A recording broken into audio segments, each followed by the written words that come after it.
वासुदेवाय। श्लोक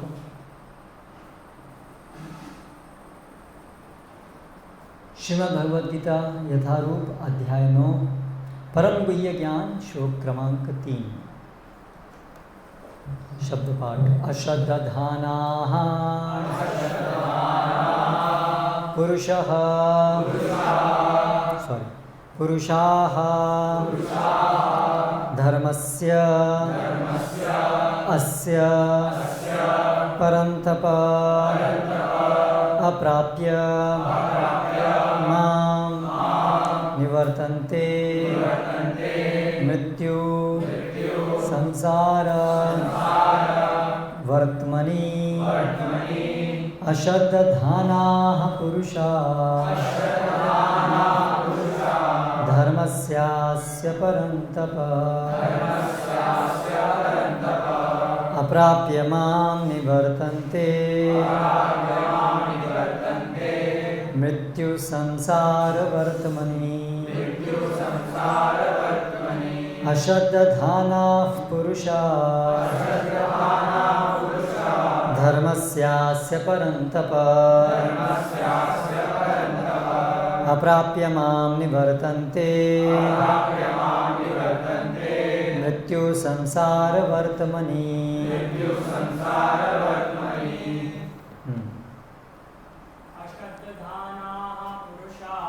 अश्रद्धानाः पुरुषाः धर्मस्यास्य परन्तप अप्राप्य मां निवर्तन्ते मृत्यु संसार वर्त्मनि। अश्रद्धानाः पुरुषाः धर्मस्यास्य परन्तप अप्राप्य मां निवर्तन्ते मृत्यु संसार वर्त्मनि। अश्रद्धानाः पुरुषाः धर्मस्यास्य परन्तप अप्राप्य मां निवर्तन्ते मृत्यु संसार वर्त्मनि। अश्रद्धानाः श्रद्धाविहीन पुरुषाः पुरुष धर्मस्य धर्म के प्रति अस्य इस परन्तप हे शत्रुहंता अप्राप्य बिना प्राप्त किए मां मुझको निवर्तन्ते लौटते हैं मृत्यु के संसार में वर्तमानी पथ में। अनुवाद एवं तात्पर्य द्वारा कृष्ण कृपा मूर्ति श्री श्रीमद् अभय चरणारविंद भक्ति वेदांत स्वामी श्री प्रभुपाद।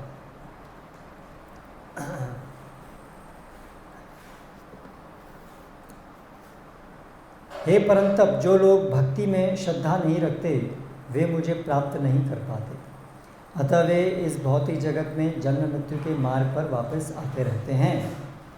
तात्पर्य, श्रद्धा विहीन के लिए भक्ति योग पाना कठिन है, यही इस श्लोक का तात्पर्य है। श्रद्धा तो भक्तों की संगति से उत्पन्न की जाती है। महापुरुषों से वैदिक प्रमाणों को सुनकर भी अभागे लोग ईश्वर में श्रद्धा नहीं रखते, वे झिझकते रहते हैं और भगवत भक्ति में दृढ़ नहीं रहते। इस प्रकार कृष्ण भावनामृत की प्रगति में श्रद्धा मुख्य है। चैतन्य चैतामृत में कहा गया है कि श्रद्धा तो यह पूर्ण विश्वास है कि परमेश्वर श्री कृष्ण की ही सेवा द्वारा सारी सिद्धि प्राप्त की जा सकती है, कि सेवा द्वारा ही सारी सिद्धि प्राप्त की जा सकती है। यही वास्तविक श्रद्धा है। श्रीमद् भागवत में 4:31-14 में कहा गया है, यथा तरुर्मूल निषेचनेन तृप्यन्ति तत्स्कंद भुजोपशाखाः प्राणोपहाराच यथेन्द्रियाणां तथैव सर्वारणमच्युतेज्य। वृक्ष की जड़ को सींचने से उसकी डालें, टहनियाँ तथा पत्तियाँ तुष्ट होती हैं, और आमाशय में भोजन प्रदान करने से शरीर की सारी इंद्रियां तृप्त होती हैं। इसी तरह भगवान की दिव्य सेवा करने से सारे देवता तथा अन्य समस्त जीव स्वतः प्रसन्न होते हैं। अतः गीता पढ़ने के बाद मनुष्य को चाहिए कि वह गीता के इस निष्कर्ष को प्राप्त हो, मनुष्य को अन्य सारे कार्य छोड़कर भगवान कृष्ण की सेवा करनी चाहिए। यदि वह इस जीवन दर्शन से विश्वस्त हो जाता है तो यही श्रद्धा है। इस श्रद्धा का विकास कृष्ण भावनामृत की विधि है। कृष्ण भावना भावित व्यक्तियों की 3 कोटियां हैं। तीसरी कोटि में वे लोग आते हैं जो श्रद्धा विहीन हैं। यदि ऐसे लोग ऊपर ऊपर भक्ति में लगे भी रहें तो भी उन्हें सिद्ध अवस्था प्राप्त नहीं हो पाती। संभावना यही है कि वे लोग कुछ काल के बाद नीचे गिर जाएंगे। वे भले ही भक्ति में लगे रहें, किंतु पूर्ण विश्वास तथा श्रद्धा के अभाव में कृष्ण भावनामृत में उनका लगा रह पाना कठिन है। अपने प्रचार कार्य के दौरान हमें इसका प्रत्यक्ष अनुभव है कि कुछ लोग आते हैं और किन्हीं गुप्त उद्देश्यों से कृष्ण भावनामृत को ग्रहण करते हैं, किंतु जैसे ही उनकी आर्थिक दशा कुछ सुधर जाती है तो वे इस विधि का त्याग कर पुनः पुराने ढर्रे पर लग जाते हैं। कृष्ण भावनामृत में केवल श्रद्धा के द्वारा ही प्रगति की जा सकती है। जहाँ तक श्रद्धा की बात है, जो व्यक्ति भक्ति साहित्य में निपुण है और जिसने दृढ़ श्रद्धा की अवस्था प्राप्त कर ली है, वह कृष्ण भावनामृत का प्रथम कोटि का व्यक्ति कहलाता है। दूसरी कोटि में वे व्यक्ति आते हैं जिन्हें भक्ति शास्त्रों का ज्ञान नहीं है, किंतु स्वतः ही उनकी दृढ़ श्रद्धा है कि कृष्ण भक्ति सर्वश्रेष्ठ मार्ग है, अतः वे इसे ग्रहण करते हैं। इस प्रकार वे तृतीय कोटि के उन लोगों से श्रेष्ठतर हैं जिन्हें न तो शास्त्रों का पूर्ण ज्ञान है और न श्रद्धा ही है, अपितु संगति तथा सरलता के द्वारा वे उसका पालन करते हैं। तृतीय कोटि के व्यक्ति कृष्ण भावनामृत से गुमराह हो सकते हैं, किंतु द्वितीय कोटि के व्यक्ति गुमराह नहीं होते। प्रथम कोटि के लोगों के गुमराह होने का प्रश्न ही नहीं उठता। प्रथम कोटि के व्यक्ति निश्चित रूप से प्रगति करके अंत में अभीष्ट फल प्राप्त करते हैं। तृतीय कोटि के व्यक्ति को यह श्रद्धा तो रहती है कि कृष्ण की भक्ति उत्तम होती है, किंतु भगवत गीता भागवत जैसे शास्त्रों से उसे कृष्ण का पर्याप्त ज्ञान प्राप्त नहीं होता है। कभी कभी तृतीय कोटि के व्यक्तियों की प्रवृत्ति कर्म योग तथा ज्ञान योग की ओर रहती है और कभी कभी वे विचलित होते रहते हैं, किंतु जो ही उनसे ज्ञान तथा कर्म योग का संदूषण निकल जाता है, वे कृष्ण भावनामृत की द्वितीय कोटि या प्रथम कोटि में प्रविष्ट होते हैं। कृष्ण के प्रति श्रद्धा भी 3 अवस्थाओं में विभाजित है और श्रीमद् भागवतम में इसका वर्णन है। भागवत के 11वें स्कंद में प्रथम, द्वितीय तथा तृतीय कोटि की आस्तिकता का भी वर्णन हुआ है। जो लोग कृष्ण के विषय में तथा भक्ति की श्रेष्ठता को सुनकर भी श्रद्धा नहीं रखते और यह सोचते हैं कि यह मात्र प्रशंसा है, उन्हें यह मार्ग अत्यधिक कठिन जान पड़ता है। भले ही वे ऊपर से भक्ति में रत क्यों न हो, उन्हें सिद्धि प्राप्त होने की बहुत कम आशा है। इस प्रकार भक्ति करने के लिए श्रद्धा परम आवश्यक है।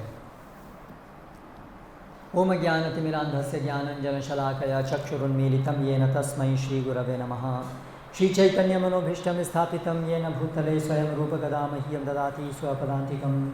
वन्देऽहं श्रीगुरो श्रीयुतफलकमलं श्रीगुरून् वैष्णवांश्च श्रीरूपं साग्रजातं सहगणरघुनाथान्वितं तं सजीवं साद्वैतं सावधूतं परिजनसहितं कृष्णचैतन्यदेवं श्रीराधाकृष्णपादान् सहगणललिता श्रीविशाखान्वितांश्च।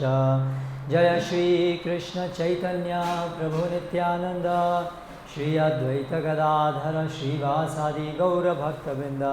हरे कृष्णा कृष्ण कृष्ण हरे हरे, हरे राम राम राम हरे हरे। तो सुबह हमने जो चर्चा की उसमें देखा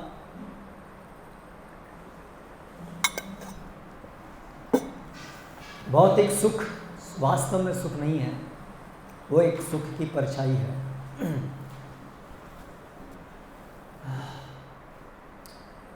वो आत्मा से संबंधित नहीं है, वो भौतिक होने के कारण अनित्य है और दुखों से मिला हुआ है। और ये चीज़ पहले हमें समझ में आनी चाहिए, कन्विक्शन। तो फिर आगे बढ़ते हैं।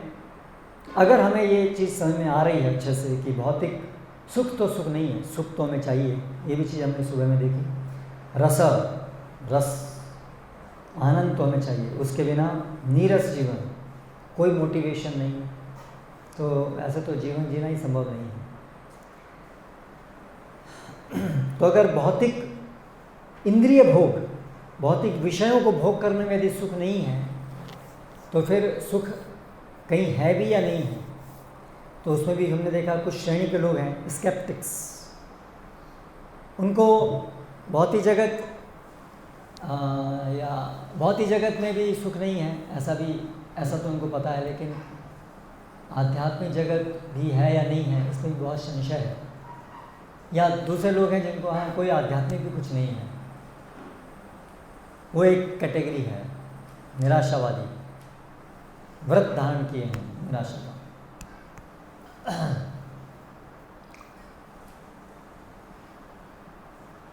तो अभी श्रीमद् भागवतम का वचन है कि वास्तव में हमारा स्वभाव ही है सुखी होने का, निरंतर सुख में रहने का। तो इस तरह से वास्तविक सुख है, ये रियलिटी है। वास्तविक सुख, नित्य सुख, आत्मा का सुखी होना एक रियलिटी है, आत्मा का सुखी होना एक रियलिटी है। और वो जो रियलिटी है वो स्पिरिचुअल हैप्पीनेस, आध्यात्मिक सुख है। तो अभी प्रश्न ये उठता है कि इस चीज़ के ऊपर हम कैसे विश्वास करें कि आध्यात्मिक सुख है, आध्यात्मिक जगत है, आध्यात्मिकता है, कैसे हम इस चीज़ को विश्वास करें? ये सुबह प्रश्न था, इसको shut it down.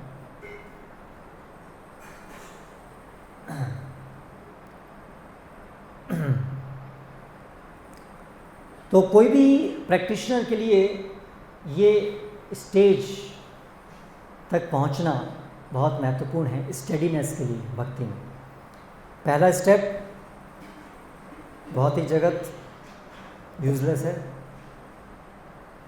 Second, real world है, reality exists, and what is that reality, what is the nature of that reality. ठीक है, तो अभी हम सेकंड स्टेज की बात कर रहे हैं। रियलिटी एग्जिस्ट्स, इसका साक्षात्कार करना, इसके लिए कन्विंस होना, इस चीज़ में अच्छे से विश्वास होना। अगर ये विश्वास नहीं है, या जब तक भी ये विश्वास नहीं है, तब तक हमारी spiritual life again early stage में कही जाएगी, न्यूफाइट। और जैसा श्री प्रभुपाद बताए, उस स्टेज में कभी भी भक्ति से हम च्युत हो सकते हैं। We can leave devotional service. अगर इस भौतिक जगत में सुख नहीं है, इस बात को लेकर के हमारी कन्विक्शन स्ट्रॉन्ग नहीं है, तो भी हम भक्ति से लुढ़क सकते हैं। उसके उपरांत यदि स्पिरिचुअल हैप्पीनेस का हमें कोई अनुभव नहीं है, तो भले ही हम ये जानते भी हों, हम इस बात के लिए कन्विंस भी हों कि मटेरियल वर्ल्ड में हैप्पीनेस नहीं है, तो भी हम भक्ति से डिस्प्लेस हो सकते हैं। इसलिए सेकंड स्टेज पर आना बहुत ज़रूरी है। वो मध्यम अधिकारी, एटलीस्ट मीडियम लेवल भक्ति है। तो इसलिए अभी हम इस क्लास में थोड़ी चर्चा करेंगे इस चीज़ के ऊपर। तो बेसिकली कैसे विश्वास करें, इससे ज़्यादा मूल प्रश्न है कि ज्ञान का सही स्रोत क्या है, या क्या क्या स्रोत हैं ज्ञान प्राप्त करने के, और उनका आपस में रिलेटिव तारतम्य, which is the best process of gaining knowledge. कौन सा प्रोसेस जो है वो रिलेटिव है, ये चीज़ों को समझना, इसी से ही अपने आप निकल के आएगा कि हाउ डू वी नो कि स्पिरिचुअल, भगवद गीता, भागवतम, ये चीज़ें सत्य हैं कि नहीं है। जनरली जैसे ही कोई ये प्रश्न हमारे दिमाग में उठता है, how do we know, how do we know Krishna exist, how do we know spiritual world exist, तो जनरली हमारे दिमाग में क्या उठता है? दिखता तो नहीं है, तो फिर ये कैसे हम समझें कि है, क्योंकि दिखता नहीं है। अगर दिखता तो हम विश्वास कर लेते, लेकिन दिखता नहीं है तो कैसे विश्वास करें, करेक्ट। तो हमारी सामान्य ये प्रवृत्ति रहती है कि हम अपनी आँखों के ऊपर विश्वास करते हैं, हम अपनी इंद्रियों के ऊपर विश्वास करते हैं, और हमारी जो साइंटिफिक प्रोसेस है वो इसी आधार पे टिका हुआ है। बेसिकली जो साइंस की शुरुआत हुई थी, साइंटिफिक किसी भी चीज़ को कहने के लिए कि ये साइंटिफिक फैक्ट है, दैट मीन्स उसका वेरिफिकेशन हमारी सेंसेस के द्वारा होना चाहिए, हमारी सेंसेस के द्वारा उसका वेरिफिकेशन होना चाहिए, अर्थात वो हमारी सेंसेस के द्वारा परसीव होनी चाहिए, तब हम उस चीज़ को कहेंगे it is scientific, it's a scientifically proved thing. ये साइंस की एक बेसिक प्रीमाइस है। जब साइंस का विकास हुआ एनलाइटनमेंट एरा के बाद के समय में, तो उससे पहले बाइबल, क्रिश्चियनिटी और बहुत सारी ग्रीक फिलॉसफी, उससे पहले क्रिश्चियनिटी, वेस्टर्न वर्ल्ड, क्योंकि जो मॉडर्न साइंस है उसका डेवलपमेंट वेस्टर्न वर्ल्ड से ही हुआ है प्राइमरली। तो वहाँ पर तो एरिस्टोटल और सोक्रेट्स के समय में ग्रीक फिलोसफर्स, तो बहुत सारी ऐसी चीज़ें थी, divine which cannot be perceived, है ना, वो चीज़ एक्सेप्ट की जाती थी। लेकिन जब से ये एनलाइटनमेंट एरा शुरू हुआ, तब से सब चीज़ को क्वेश्चन किया जाने लगा कि how do we know, how do we know, we don't see it, जब तक हम देखेंगे नहीं तब तक हम कैसे विश्वास करें। तो धीरे धीरे ये चीज़ डेवलप हुई, ये थीम डेवलप हुआ कि वास्तव में कोई भी चीज़ अगर है तो दिखनी चाहिए, जब तक नहीं दिखेगी तब तक वो उसका क्या पता कि वो है कि नहीं, केवल मान्यता है। इट्स अ ब्लाइंड फेथ, उसको ब्लाइंड फेथ कहा गया। Anything which can not be perceived by senses was turned as blind faith. और धीरे धीरे जैसे जैसे ये साइंस डेवलप हुई तो हर चीज़ को देखने की कोशिश की गई। उसका एक ग्रीक टर्म था कि ओकल्ट क्वालिटीज़ को अपने एक्सपेरिमेंट के द्वारा उसकी ओकल्ट क्वालिटीज़ को देख पाना।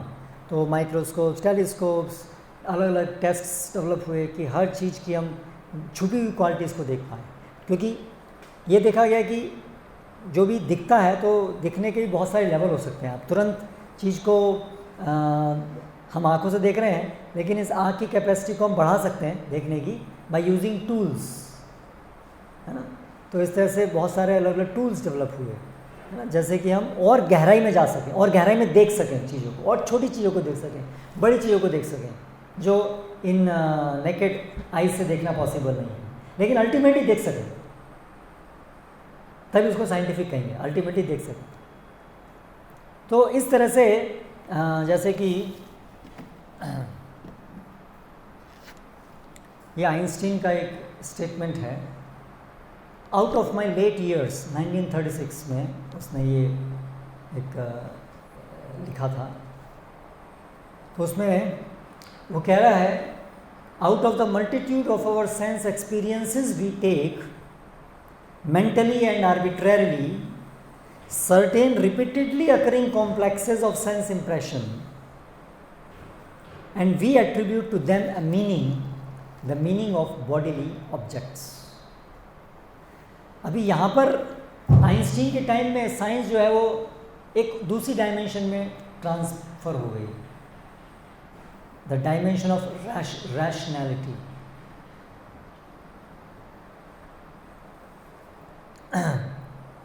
ओरिजिनली जो साइंस का बिगनिंग हुआ that was based on just sense perception, लेकिन धीरे धीरे धीरे धीरे anything which can be rationally understood is also scientific. Logic was accepted as proof of truth. कोई भी चीज़ अगर लॉजिकली हम समझ पा रहे हैं, देख पा रहे हैं, लॉजिक जिसको एक्सप्लेन कर पा रहे हैं, that means that is also truth. तो फिर ऐसा हो गया कि आपस में ये जो पहली वाली अंडरस्टैंडिंग थी, दूसरी अंडरस्टैंडिंग में बहुत ज़्यादा कॉन्फ्लिक्ट भी होने लगे, करेक्ट, कि कोई चीज़ जो है वो लॉजिकली ट्रू है लेकिन देखने में इट इज़ अनट्रू। जैसे वो ट्रेन ट्रैक है, दिखने में कन्वर्जिंग है but logically it is not. बहुत सारी चीज़ें ऐसी हैं। तो फिर धीरे धीरे इस तरह से साइंटिस्ट लोग की विचार बने कि अगर कोई चीज़ लॉजिकली ट्रू है then it has to be accepted as true even though we may not be able to see it. तो इसलिए आज के प्रेजेंट टाइम में we talk of black mass, dark energy and multiple universes, multiplex theory, बहुत सारी आज mathematical theories हैं जो mathematically means mathematics means logically they can be, they are true, they have a mathematical derivation, लेकिन sense perception कुछ नहीं है उसका। डार्क मैटर, डार्क एनर्जी, ये केवल मैथमेटिकल कंस्ट्रक्ट्स हैं। मैथमेटिकल एनालिसिस से हमने डिराइव किया है कि there is dark mass, there is dark energy, but ऐसा नहीं है कि हमने उसको किसी आंखों से या इंस्ट्रूमेंट से हमने उसको देखा है। तो आज हम उस एरा में हैं जहाँ पर कि freely science accepts things if they are logically provable. तो इसलिए आज साइंस फिक्शन में और रियल साइंस में, ऑर्थोडॉक्स साइंस में ये जो डिफरेंस था ये ब्लर हो गया है, ये डिफरेंस ब्लर हो गया है। तो एक ज्ञान को प्राप्त करने का तरीका है सेंस परसेप्शन, दूसरा ज्ञान को प्राप्त करने का तरीका है लॉजिक। लेकिन ये दोनों ही प्रोसेस ही की लिमिटेशंस जो हैं वो हमें अच्छे से पहले तो उसमें कन्विक्शन होना चाहिए कि senses are imperfect, senses are imperfect. इसलिए सेंस परसेप्शन अल्टीमेटली ये अपने आप में हाईएस्ट प्रूफ नहीं माना जा सकता। Independently it can not be accepted as proof. It hints कि कुछ है ना, सेंस परसेप्शन से हम कुछ देख रहे हैं, इट हिंट्स कुछ है, लेकिन एग्जैक्टली क्या है ये केवल सेंस परसेप्शन से उसकी हर लेवल की रियलिटी को समझ पाना, एवरीथिंग अबाउट दैट, वो केवल सेंस परसेप्शन से पॉसिबल नहीं है, क्योंकि सेंस परसेप्शन की लिमिटेशंस हैं। फॉर एग्जांपल एक चींटी के लिए एक चीनी का दाना, वो उसके सेंस परसेप्शन के अंदर आता है, बहुत दूर भी चींटी होगी तो कहीं भी दाना होगा तो फाइंड आउट कर लेगी ये दाना यहाँ है।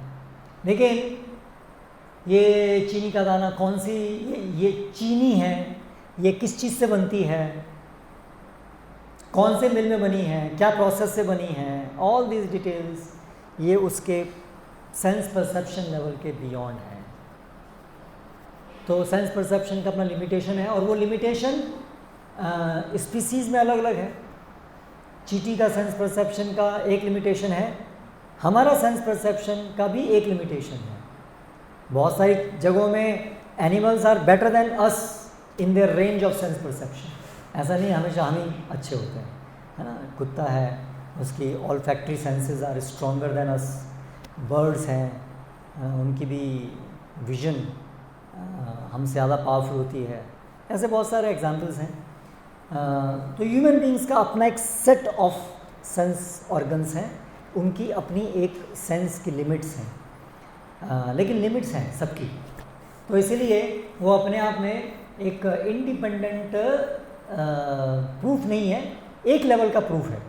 चींटी के लिए वो चीनी मिली, उसका खाना वो खाने की चीज़ है, और वो कहाँ है, दूर भी है तो भी उसको जान लेगी, उतनी शक्ति उसके अंदर है, और उतना सेंस परसेप्शन उसका ट्रू है। She is able to find out कि मेरा खाना कहाँ है। Every living entity is given this much sense perception to identify कर सके कि उसका खाना कहाँ है और उसको ले सके। लेकिन जब हम बात कर रहे हैं कि ट्रुथ को जानने का और उसकी संपूर्ण गहराइयों में कि इसका ओरिजिन क्या है, कोई भी चीज़ का ओरिजिन क्या है, पर्पस क्या है, कोई भी चीज़ जो एग्जिस्ट करती है उसका पर्पस क्या है, ऐसी चीज़ों की जब हम गहराइयों की बात करते हैं पूरे इस भौतिक जगत के संदर्भ में कि इस मटेरियल वर्ल्ड का ओरिजिन क्या है, मटेरियल वर्ल्ड का पर्पस क्या है, तो उसके लिए फिर ये सेंस परसेप्शन और लॉजिक जो है ये सीमाएं बहुत छोटी हैं, इनका मर्यादा बहुत छोटी है, तो वो उसके लिए अप्रोप्रिएट नहीं है। हाँ, खाना कहाँ है, हमारा शरीर की देखभाल कैसे करनी है, उसके लिए कुछ हद तक हम अपने सेंस परसेप्शन से, लॉजिक से चीज़ों को समझ सकते हैं, काम चला सकते हैं। और इसीलिए साइंस जो है वो बेसिकली बहुत ज़्यादा टेक्नोलॉजिकल जो डेवलपमेंट है वो यही संदर्भ में है, ईटिंग, स्लीपिंग, मीटिंग, डिफेंडिंग, इन 4 चीज़ों में डेवलपमेंट है। और साइंस उसके लिए काम कर रही है। भाई गर्मी हो रही है, गर्मी में कैसे हवा कैसे चलाएं, तो एक मैकेनिकल अपरेटस कुछ बना करके कर सकते हैं, लाइक दैट। उस दिशा में साइंस जो है डेवलप कर रही है। लेकिन ये जो सारे फंडामेंटल क्वेश्चंस हैं उसमें भी साइंस का कुछ प्रयास है कि how creation happened, if at all it happened, क्योंकि पहले तो एक समझते कि creation never happened, it's a solid state, हमेशा से कैसे कैसे चला रहा है। ऐसे अलग अलग समय पर अलग अलग थ्योरी चलती हैं। लेकिन वो प्रश्नों में अगर आप देखोगे तो साइंस बहुत ज़्यादा, हम उसमें ज़्यादा आगे बढ़ नहीं पाए हैं साइंस के माध्यम से, क्योंकि लिमिटेशंस की वजह से। तो अलग अलग थ्योरीज़ हैं, लेकिन बहुत सारे कॉन्ट्रडिक्शंस हैं, बहुत सारे फेनोमेना हैं जिसको हम एक्सप्लेन नहीं कर पाते हैं, लाइक दैट इट गोज़। तो this is the first thing to understand कि sense perception is not the best way to understand, to gain knowledge, it is very limited.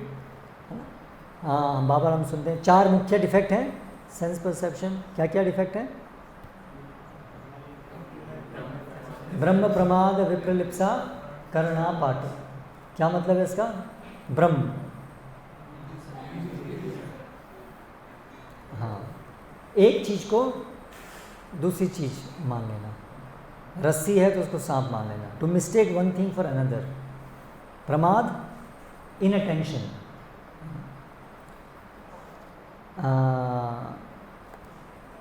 ब्रह्म, प्रमाद, विप्रलिप्सा मतलब चीटिंग प्रोपेंसिटी, और करना पाटो मतलब सेंसेस की लिमिट्स, सेंसेस की अपनी मर्यादा होना। और उसी आधार पे फिर जो तर्क है, लॉजिक है, लॉजिक क्योंकि डिपेंडेंट है सेंस परसेप्शन पे, इसलिए वो भी इम्परफेक्ट हो गया। जब कोई चीज़ बिल्कुल किसी उस पर ही आधारित है पूरी तरह से, तो फिर उसकी लिमिटेशन है, तो उसकी भी लिमिटेशन, लॉजिक की लिमिटेशंस भी आएगी। लेकिन इससे ये प्रूव नहीं हो गया कि Bhagavad Gita is truth. Just by understanding that science has limitations, that in itself does not directly prove that therefore Bhagavad Gita is correct. We have to go, वहाँ पर और भी लिंक होने चाहिए, ठीक है। तो वैदिक ये जो प्रोसेस है नॉलेज गेन करने का, क्या है, प्रमाण तत्व क्या है, what is the Vedic process of gaining knowledge and how it is, knowledge means which is truth, that is called knowledge. So sense perception और रैशनैलिटी के बियॉन्ड एक तरीका है ज्ञान प्राप्त करने का, हियरिंग और gaining knowledge from the authorities, testimony of the authorities, authorities की testimony, attestation by those who are authorities. तो वो एक और तरीका है ज्ञान प्राप्त करने का, जो जहाँ पर सेंस परसेप्शन और ये सब फेल होते हैं वहाँ पर ये प्रोसेस अप्लाई होता है, वहाँ पर भी अप्लाई होता है। तो प्रसिद्ध उदाहरण हम लोग कई बार उसको सुने हैं, हमारी माता कौन है जिसने हमको जन्म दिया है, तो वो सेंस परसेप्शन के बियॉन्ड है, लेकिन हमारी माता उसको अटेस्ट करती है क्योंकि वो जननी है, वो जन्म देने वाली है, उसने ही जन्म दिया। इसलिए जन्म, हमारे जन्म देने वाला कौन है, इस बात को लेकर के she is the authority, because she gives birth, therefore she is the authority as far as this fact is concern कि हमको जन्म किसने दिया, इस चीज़ को लेकर के अथॉरिटी है। तो एक जननी का जो वाक्य है, this is my child, I gave birth to this child, that is in itself proof. ये एक और प्रकार का तरीका है ज्ञान प्राप्त करने का। तो जो हमारे शास्त्र, जो वैदिक नॉलेज, वैदिक प्रोसेस है, वो ये है, भगवान से ज्ञान प्राप्त करना, एक सृष्टिकर्ता से ज्ञान प्राप्त करना। अरे लेकिन सृष्टिकर्ता है भी कि नहीं है, ये कैसे पता चले? पहले तो ये तो पता होना चाहिए सृष्टिकर्ता है भी कि नहीं है। तो सबसे पहले तो ये एक फेथ ज़रूरी है कि हम लोग बहुत छोटे हैं। फेथ क्या, ये एक अंडरस्टैंडिंग है, अंडरस्टैंडिंग जरूरत है कि हम लोग बहुत छोटे हैं। फेथ, हम हर चीज़ को एट प्रेजेंट इमीडिएटली अपनी प्रेजेंट कंडीशन में हर चीज़ को हम साक्षात परसीव नहीं कर सकते हैं। We cannot know directly everything immediately at present. ये चीज़ पहले इसके ऊपर थोड़ा विचार करें। क्या हम एट प्रेजेंट जो भी हमारी सेंसेस हैं, जो भी हमारी मेंटल फैकल्टी हैं, क्या हम हर चीज़ को तुरंत अनुभव करने के लिए सक्षम है? नहीं है, क्योंकि हमारी इंद्रियां बहुत सीमित हैं, हमारा दिमाग भी सीमित है। इसीलिए फेथ हमारी एग्जिस्टेंस का इनसेपरेबल पार्ट है। फेथ मतलब ऐसी कोई चीज़ को स्वीकार करना जिसको हम अभी प्रत्यक्ष अनुभव नहीं कर रहे हैं, डायरेक्टली अनुभव नहीं कर रहे हैं, उसको स्वीकार करना कि it is truth, though I am not able to perceive, still it is truth, that is faith. तो एक है फेथ और एक है डायरेक्ट परसेप्शन, ठीक है। तो इसलिए डायरेक्ट परसेप्शन बिल्कुल आसानी से समझ में आता है, हाँ ये दिख रहा है, काला रंग है, ये है, ये इजी टू अंडरस्टैंड। हालांकि हमने देखा कि उसमें भी हम कुछ हद तक की सच्चाई ही एट प्रेजेंट इन आँखों से देख पाते हैं, लेकिन फिर आगे चलेंगे तो देखा कि आँखों से कुछ हद तक देख पाते हैं, सब कुछ देखने की इच्छा है, लेकिन सब कुछ अभी तुरंत नहीं देख पाएंगे। तो इसलिए एक डिफरेंस है, एक हमारे प्रेजेंट लेवल है और एक है कि रियलिटी तो है हमारे सेंस परसेप्शन के बियॉन्ड, भले ही हम उसको देख पा रहे हैं कि नहीं देख पा रहे हैं, उससे रियलिटी तो सीमित नहीं होती है ना। तो गैप है रियलिटी में और हमारे प्रेजेंट सेंस परसेप्शन या लॉजिकल जो भी चीज़ हमको है उसमें गैप है। तो वो जो रियलिटी है उसको जानने की इच्छा तो है ह्यूमन बींग्स में, inquisitiveness to know what is truth, ये तो इन्नेट है हम सब के अंदर, ठीक है। और सेंसिबली एक एक स्टेप आगे चलें तो देखते हैं कि वर्तमान सेंस परसेप्शन की लिमिट है, उससे हम तुरंत सब कुछ नहीं देख पा रहे हैं, लेकिन इच्छा है सब कुछ जानने की। तो फिर वहीं से ये प्रश्न खड़ा हुआ, तो सब कुछ जो भी रियलिटी है क्या उसको हम एज इट इज़ जो रियल है उसको हम क्या अनुभव कर पाएंगे? Is there a process like that available जिससे हम उस रियलिटी को परसीव कर पाएंगे क्या? Actually that is a real question. क्या हम रियलिटी को परसीव कर पाएंगे? प्रेजेंटली तो नहीं कर पाएंगे, नहीं कर रहे हैं। हमारी प्रेजेंट स्टेटस में with this faculties it is not possible. Present faculties जो हैं वो इम्परफेक्ट हैं, प्रेजेंट फैकल्टी से नहीं कर पाएंगे। लेकिन क्या कोई तरीका है जिससे हम वो कर पाएंगे? क्योंकि करने की इच्छा है, जानने की इच्छा तो है, तो कैसे, क्या संभव है? नहीं है। तो यहाँ पर फिर जो वैदिक नॉलेज है वो ऐसे एक व्यक्ति को जो कम से कम इस स्तर पे है जो मैंने बताया, उसको वो बोलता है वैदिक knowledge, yes you can, you can. एक सेकेंड, थोड़ा और पीछे जाएं। एक और अंडरस्टैंडिंग इसमें छुपी हुई है पहले, इस स्टेज से पहले, कि हमारे बियॉन्ड रियलिटी है, ये पहले अंडरस्टैंडिंग एक आनी चाहिए। These are all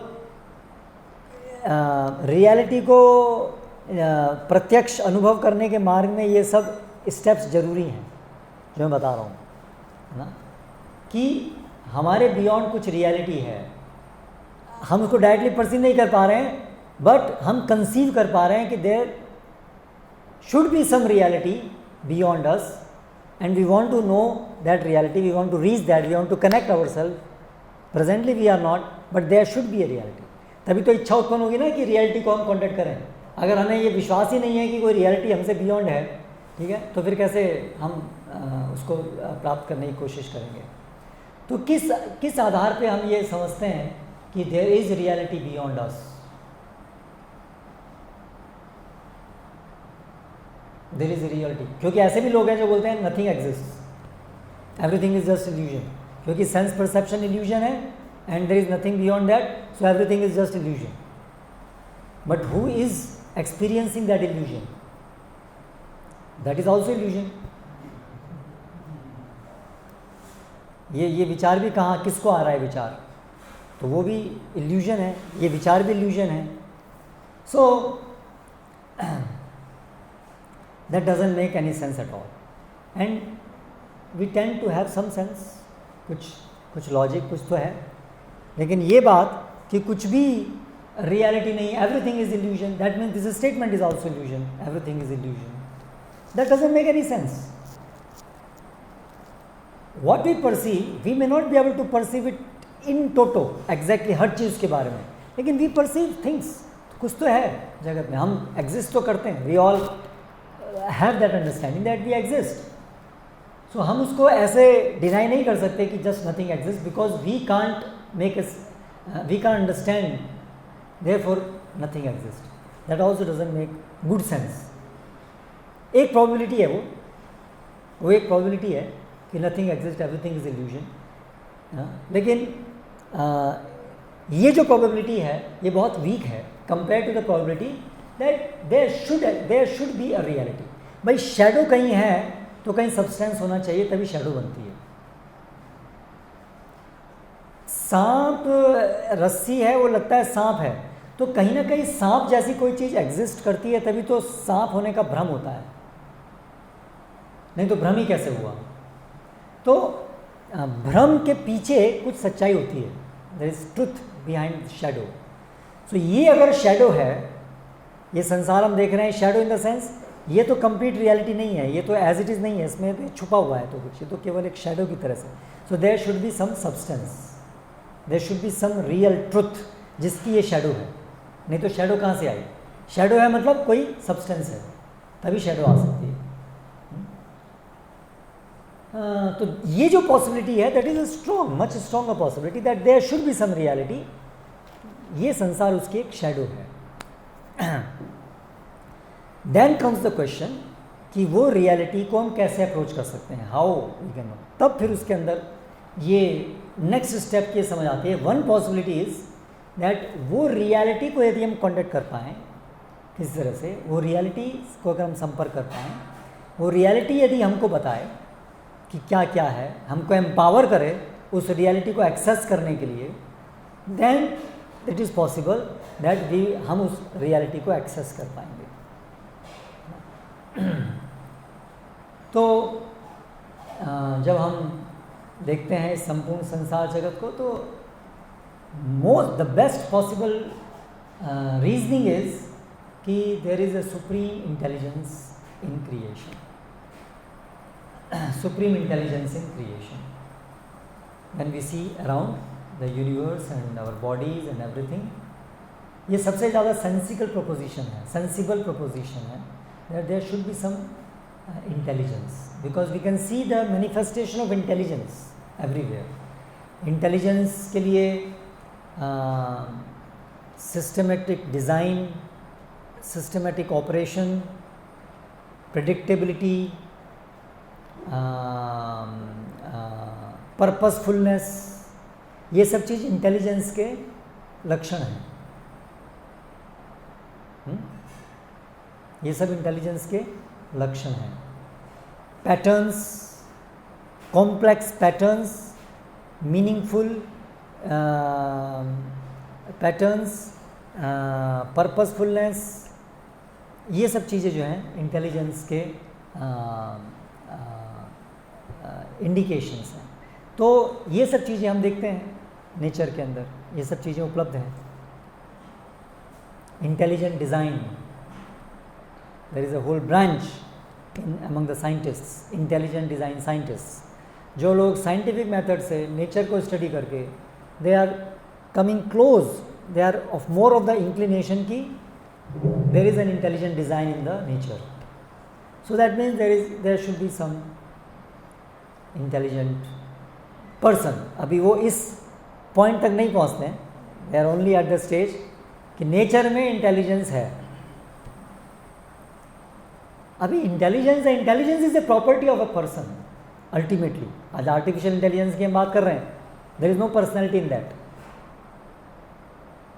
correct. Artificial intelligence में पर्सनैलिटी नहीं है ना, रोबोट्स हैं, there is no personality there, but therefore it is called artificial, it is not the original intelligence, है ना। But intelligence ultimately is a personal trait, ये एक personality का ट्रेट है intelligence, it is not a some impersonal, there should be a personality. Personality के अंदर intelligence, क्योंकि ये सब पर्पस होना, ये सब इंगित करते हैं पर्सन को, एक व्यक्तित्व को, उसकी इच्छा, पर्पस होना, ये सब व्यक्तित्व के लक्षण हैं। तो इंटेलिजेंस के अंदर पर्पस है ना, तो purpose means there should be, it should be connected with personality. तो पर्सनैलिटी को इंडिकेट करता है इंटेलिजेंस। तो इस तरह से एक सेंसिबल तरीके से इसको अगर हम देखें तो there is intelligence and that hints very strongly to have existence of an intelligent person, supremely intelligent person.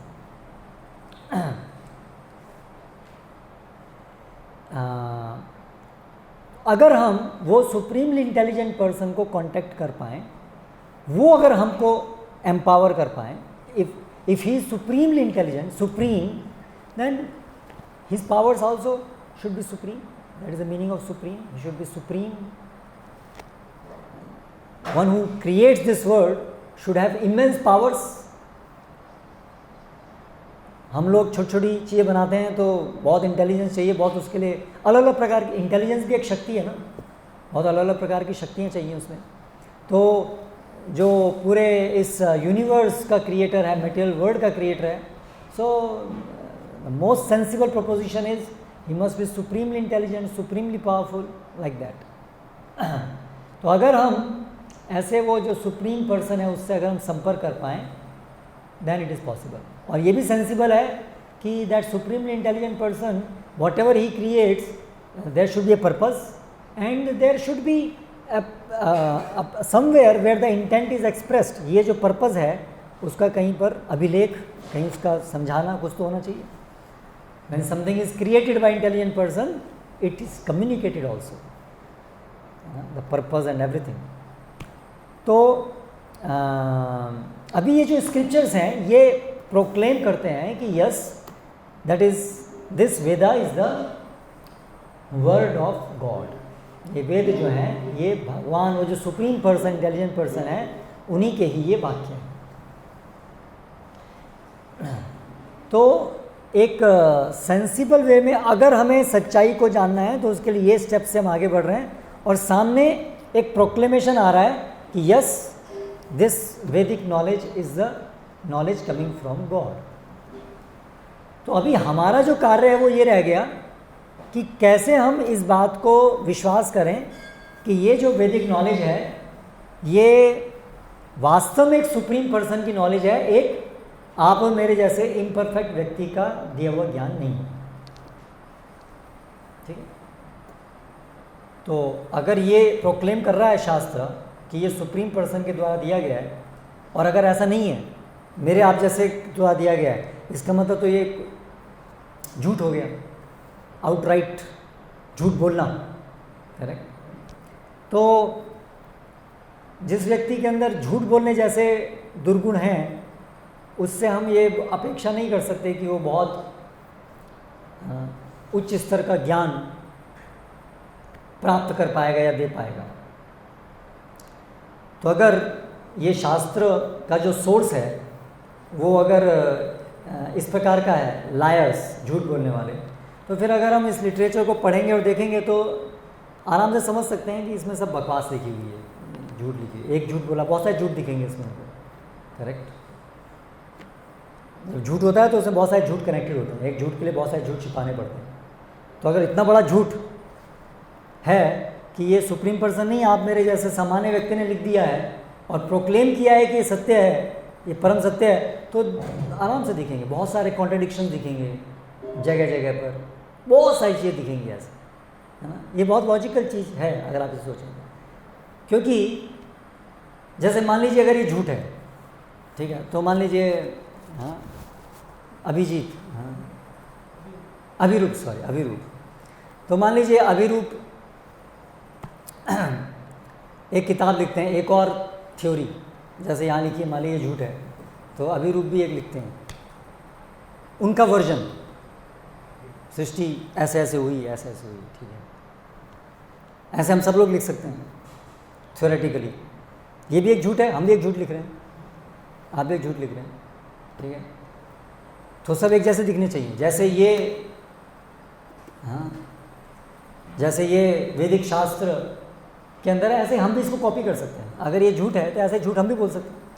थोड़ा इंटेलिजेंस होनी चाहिए, तो आईआईटी के बच्चे को ले आओ किसी को, तो वो ही इज़ इन वीआईटी, ठीक है, आप लोग कुछ हैं अलग अलग जगह कॉलेज से, आप सब लोग इंटेलिजेंट लोग हैं, सो हम लोग भी लिख सकते हैं फिर ऐसा कुछ। तो ट्राई करते हैं, लिखते हैं, देखते हैं कहाँ तक जाते हैं हम लोग। How far will be able to explain everything in a very coherent way. Just explaining, फिर उसका जो वेरिफिकेशन है, ऑफ कोर्स वो तो वेरिफिकेशन होना ही नहीं है क्योंकि वो झूठी है, ठीक है, वो तो आई की स्टेज है, बट कम से कम theoretically will we be able to explain everything in a coherent way. Think about it, try करके देखना कभी ऐसा, अपना एक झूठ बनाना। एक कंडीशन केवल ये है कि everything should be coherently explained, your explanation should include everything, all phenomena, and everything should make sense, synchronization, correlation. This task itself is unachievable, almost unachievable, ठीक है। तो शास्त्रों को जब हम पढ़ते हैं तो वी फाइंड, अभी एकदम से पढ़ेंगे तो इसमें भी कई चीज़ ऐसे लगेंगे विचार, अरे ये क्या लिखा है, आदमी का सिर काट दिया, सिर के ऊपर ये लगा दिया, है ना। बट अगर हम उसको पूरा पढ़ेंगे शास्त्रों को, और शास्त्रों को पढ़ने के लिए कंडीशंस भी यहाँ पर दी हुई हैं, सेंस कंट्रोल, तपस्या, रेगुलरिटी, साधना, है ना, क्योंकि इनको समझने के लिए एक हम हायर लेवल ट्रुथ को कॉन्टेक्ट करना चाह रहे हैं, तो हमें समझना होगा कि हमारी वर्तमान चेतना से हम एग्जैक्टली वहाँ तक नहीं पहुँच पाएंगे, लेकिन कोई ना कोई प्रोसेस होना चाहिए जिससे हम चेतना को उठा सकें। कांटेक्ट हम करना चाहते हैं। अगर कोई कह रहा है कि हाँ एक रियलिटी है, तो वो एक तरीका भी तो होना चाहिए ना कि how we can raise our consciousness to contact that reality. कोई बोले भगवान है लेकिन कभी दिखते नहीं है, कभी दिखेंगे भी नहीं,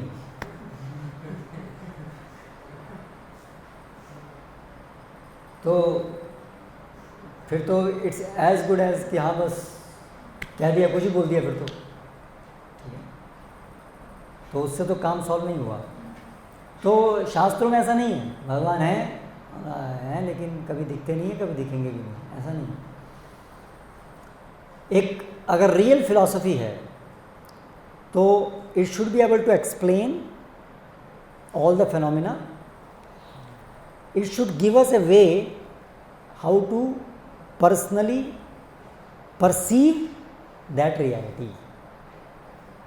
एक मार्ग उसमें होना चाहिए, ये फिलॉसफी का एक भाग है, how to raise ourself. ये फिलॉसफी, कोई भी फिलॉसफी सक्सेसफुल होने के लिए, ट्रू होने के लिए, ये उसका एक एलिमेंट होता है। There should be a process involve in the philosophy, नहीं तो फिलॉसफी को कुछ ही बोल सकता है। But philosophy, that philosophy is correct which gives us a way how to raise our consciousness और हाउ टू परसीव अल्टीमेटली। वो जो फिलॉसफी जो ही बोल रही है उसको परसीव करने की वो शक्ति होनी चाहिए वो प्रोसेस में। तो शास्त्र वेदों के अंदर हमें वो प्रोसेस भी दिया गया है जिससे कि हम उस रियलिटी को परसीव कर पाएँ, है ना। तो इसको दिव्य प्रत्यक्ष बोलते हैं, दिव्य प्रत्यक्ष, दिव्य प्रत्यक्ष। We should be able to perceive that reality. अगर गॉड है, we should be able to perceive the God. इन आंखों से नहीं दिखेंगे, वो हमें पता होना चाहिए। हम सोचें दिखते क्यों नहीं है, हम लोग अगर हैं तो दिखते क्यों नहीं है, दैट इज़ रॉन्ग। वर्तमान हमारे सेंस परसेप्शन जो और चेतना जो है वो लो है, we can not see that, we are able to see, हम लोग नहीं। तो उसी से आप डिमांड मत कीजिए कि मुझे इन्हीं आंखों से देखना है, मुझे इसी चेतना के स्तर पे देखना है। मैं शराब भी पीऊँगा और मुझे भगवान भी देखने हैं, मैं इंद्रिय भोग भी करूँगा, मुझे भगवान भी देखने हैं। This is not a same preposition. वो तो इवन छोटी मोटी चीज़ों को देखने के लिए भी you have to go through a process, you have to qualify yourself ना। इवन ऑर्डिनरी थिंग्स, मटेरियल चीज़ों को देखने के लिए भी इलेक्ट्रॉन माइक्रोस्कोप से अगर आपको एक इलेक्ट्रॉन्स की प्रेजेंस को भी वेरीफाई करना है तो you should be trained in how to see through an electron microscope. Electron microscope is not like your ordinary microscopes, correct, कि बस में देखा हाँ दिख गया। To study electron microscope data you need to be trained first, नहीं तो आपको तो ऐसे ऐसे दिखेगा सब बस कुछ, correct, you won't be able to see, so it needs training. तो उसी प्रकार से हमारी वर्तमान सेंसेस जो हैं, हमारी जो वर्तमान चेतना है उसकी लिमिटेशंस हैं, और उसमें हमको डिमांड नहीं करनी चाहिए कि हमें जो भी रियलिटी है वो हमें यहाँ पर दिखे। This is what many of us do. हमारे अंदर जो अश्रद्धा उत्पन्न होती है, यार मुझे अभी तक दिखे तो नहीं भगवान, मैं तो 10 दिन से मंदिर आ रहा हूँ, 1 साल से जप कर रहा हूँ, अभी तक तो नहीं दिखे। मतलब हमारे को अपनी ये जो प्रेजेंट सेंसेस हैं इसके ऊपर बहुत ज़्यादा घमंड होता है। हमें लगता है बस भगवान बस यहीं कहीं दिख जाएंगे अभी ये सेंसेस, तो ऐसा नहीं है। We have to raise our conscious, purify our consciousness. और वो शास्त्र में बहुत अच्छे से बताया है कि क्या लेवल है कॉन्शियसनेस का। ये लेवल ऑफ कॉन्शियसनेस आने पर you will be able to see God eye to eye, face to face, दिव्य प्रत्यक्ष, है ना। प्रेमांजन छुरिता भक्ति विलोचनेना संत सदैव हृदयेषु विलोकयन्ति। पता है आपको इसका मतलब क्या है? कौन बताएगा? और कोई? आपने एक प्रश्न का उत्तर दिया।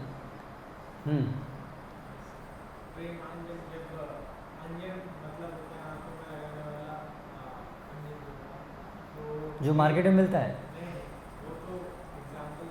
हाँ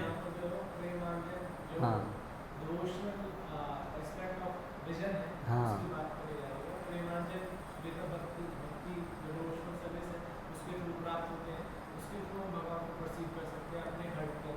हाँ, यस, तो वो बहुत स्पष्ट दिया है ये। और हम देख सकते हैं हमारी वर्तमान स्थिति क्या है। हम लोग पूरे इंद्रियों के गुलाम हैं। कोई है यहाँ पर इंद्रियों का स्वामी? हाँ, हम सब देख रहे हैं। Be truth, we should be truth to ourself. सारी इंद्रियों के हम गुलाम हैं, ठीक है। तो इंद्रियों की गुलामी से बाहर निकलना होगा।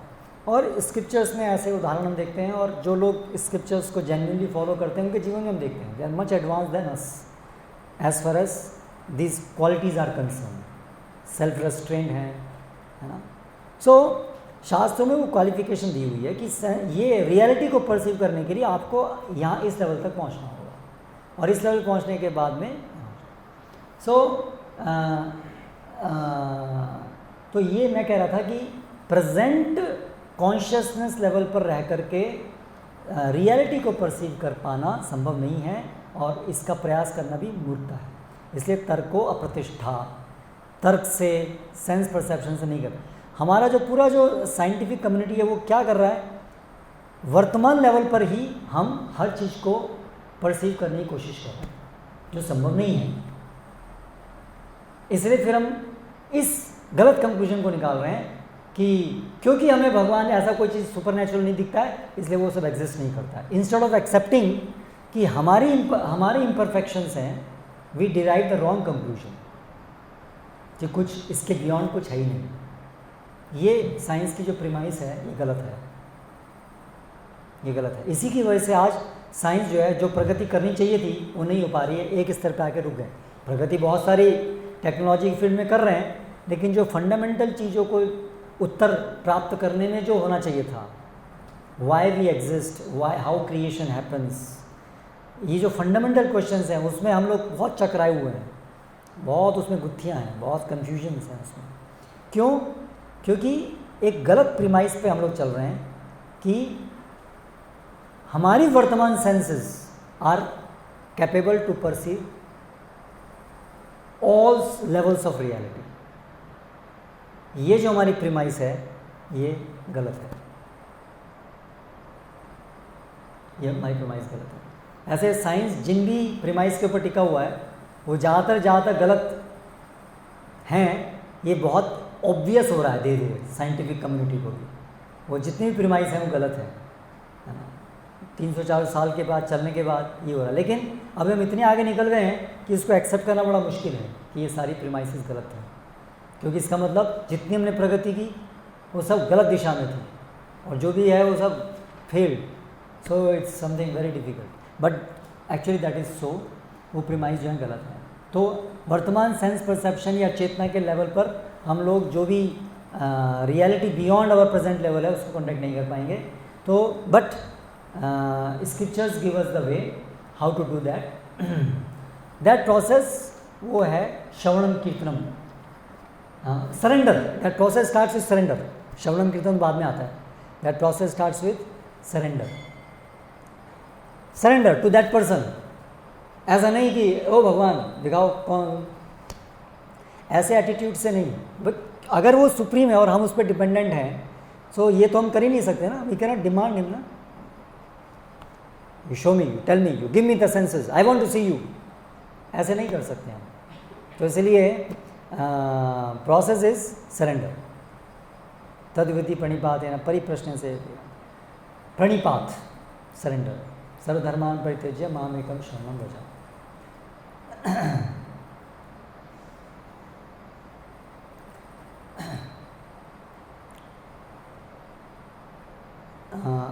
अगर हम ये प्रोसेस के थ्रू जाते हैं, सरेंडर होते हैं, then we follow the instructions given in the scriptures जो भगवान के द्वारा आ रही हैं। देन व्हाट वी ऑब्जर्व कि ग्रेजुअली हमारी जो चेतना है वो शुद्ध होती है और हमारे जो या पहले चेतना शुरू होती है, ये चीज़ हम देख पाते हैं। हम इंद्रियों की गुलामी से बाहर निकलते हैं। ये पहला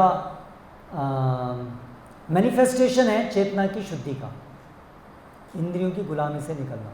क्योंकि वास्तविक जो ज्ञान है वो हमें इंद्रियां जो है, इंद्रियों की गुलामी जो है वो सारे प्रकार के दुखों का कारण है। इसलिए अगर कोई वास्तविक ज्ञान है, it should make us free from this imprisonment by our senses. तो ये चीज़ हम देख सकते हैं कि जो शास्त्रों में जो प्रोसेस दिया गया है भक्ति, परम सत्य को जानने का, उसकी प्रैक्टिस से पहला इफ़ेक्ट है कि हमारी जो चित्त वो शोधित होता है, शुद्ध होता है, और उसका मैनिफेस्टेशन है कि हमारी सेंसेस जो हैं वो कंट्रोल्ड होती हैं।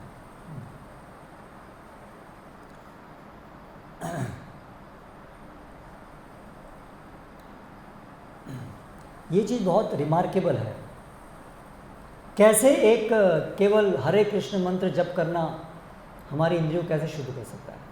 आप सब लोग ने ये एक्सपीरियंस किया होगा कि अगर हम चैंटिंग जब हम कुछ समय से कर रहे हैं आप लोग, तो कैसे हमारा चित्त कैसे शुद्ध हो रहा है, वो सब हम खुद एक्सपीरियंस कर सकते हैं। जो हमारे बहुत सारी गलत आदतें, जो गलत इच्छाओं के कारण विवशताएँ थीं, कैसे हम उसको ओवर पावर कर पाते हैं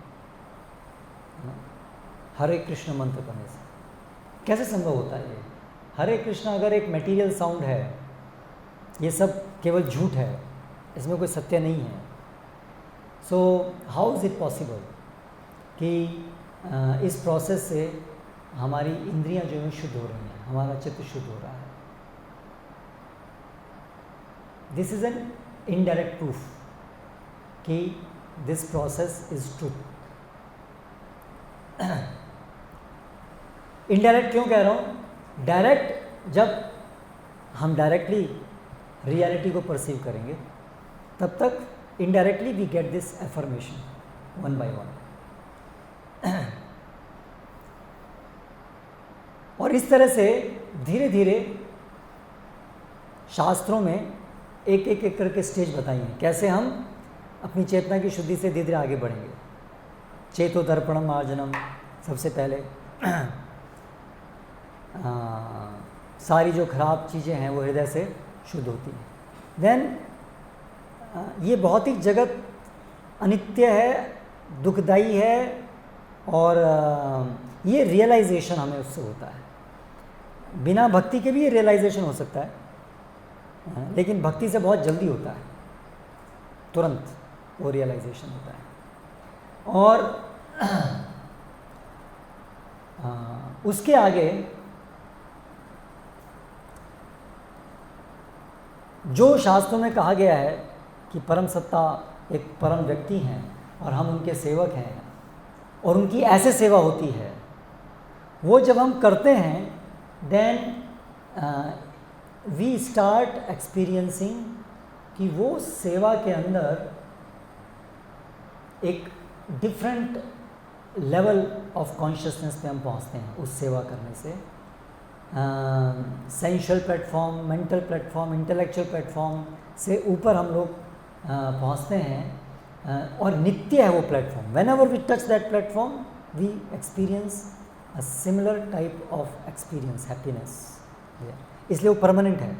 बाकी चीज़ें मेटल प्लेटफॉर्म ऊपर नीचे आता है जाता, लेकिन वो चीज़ हमेशा रहती है।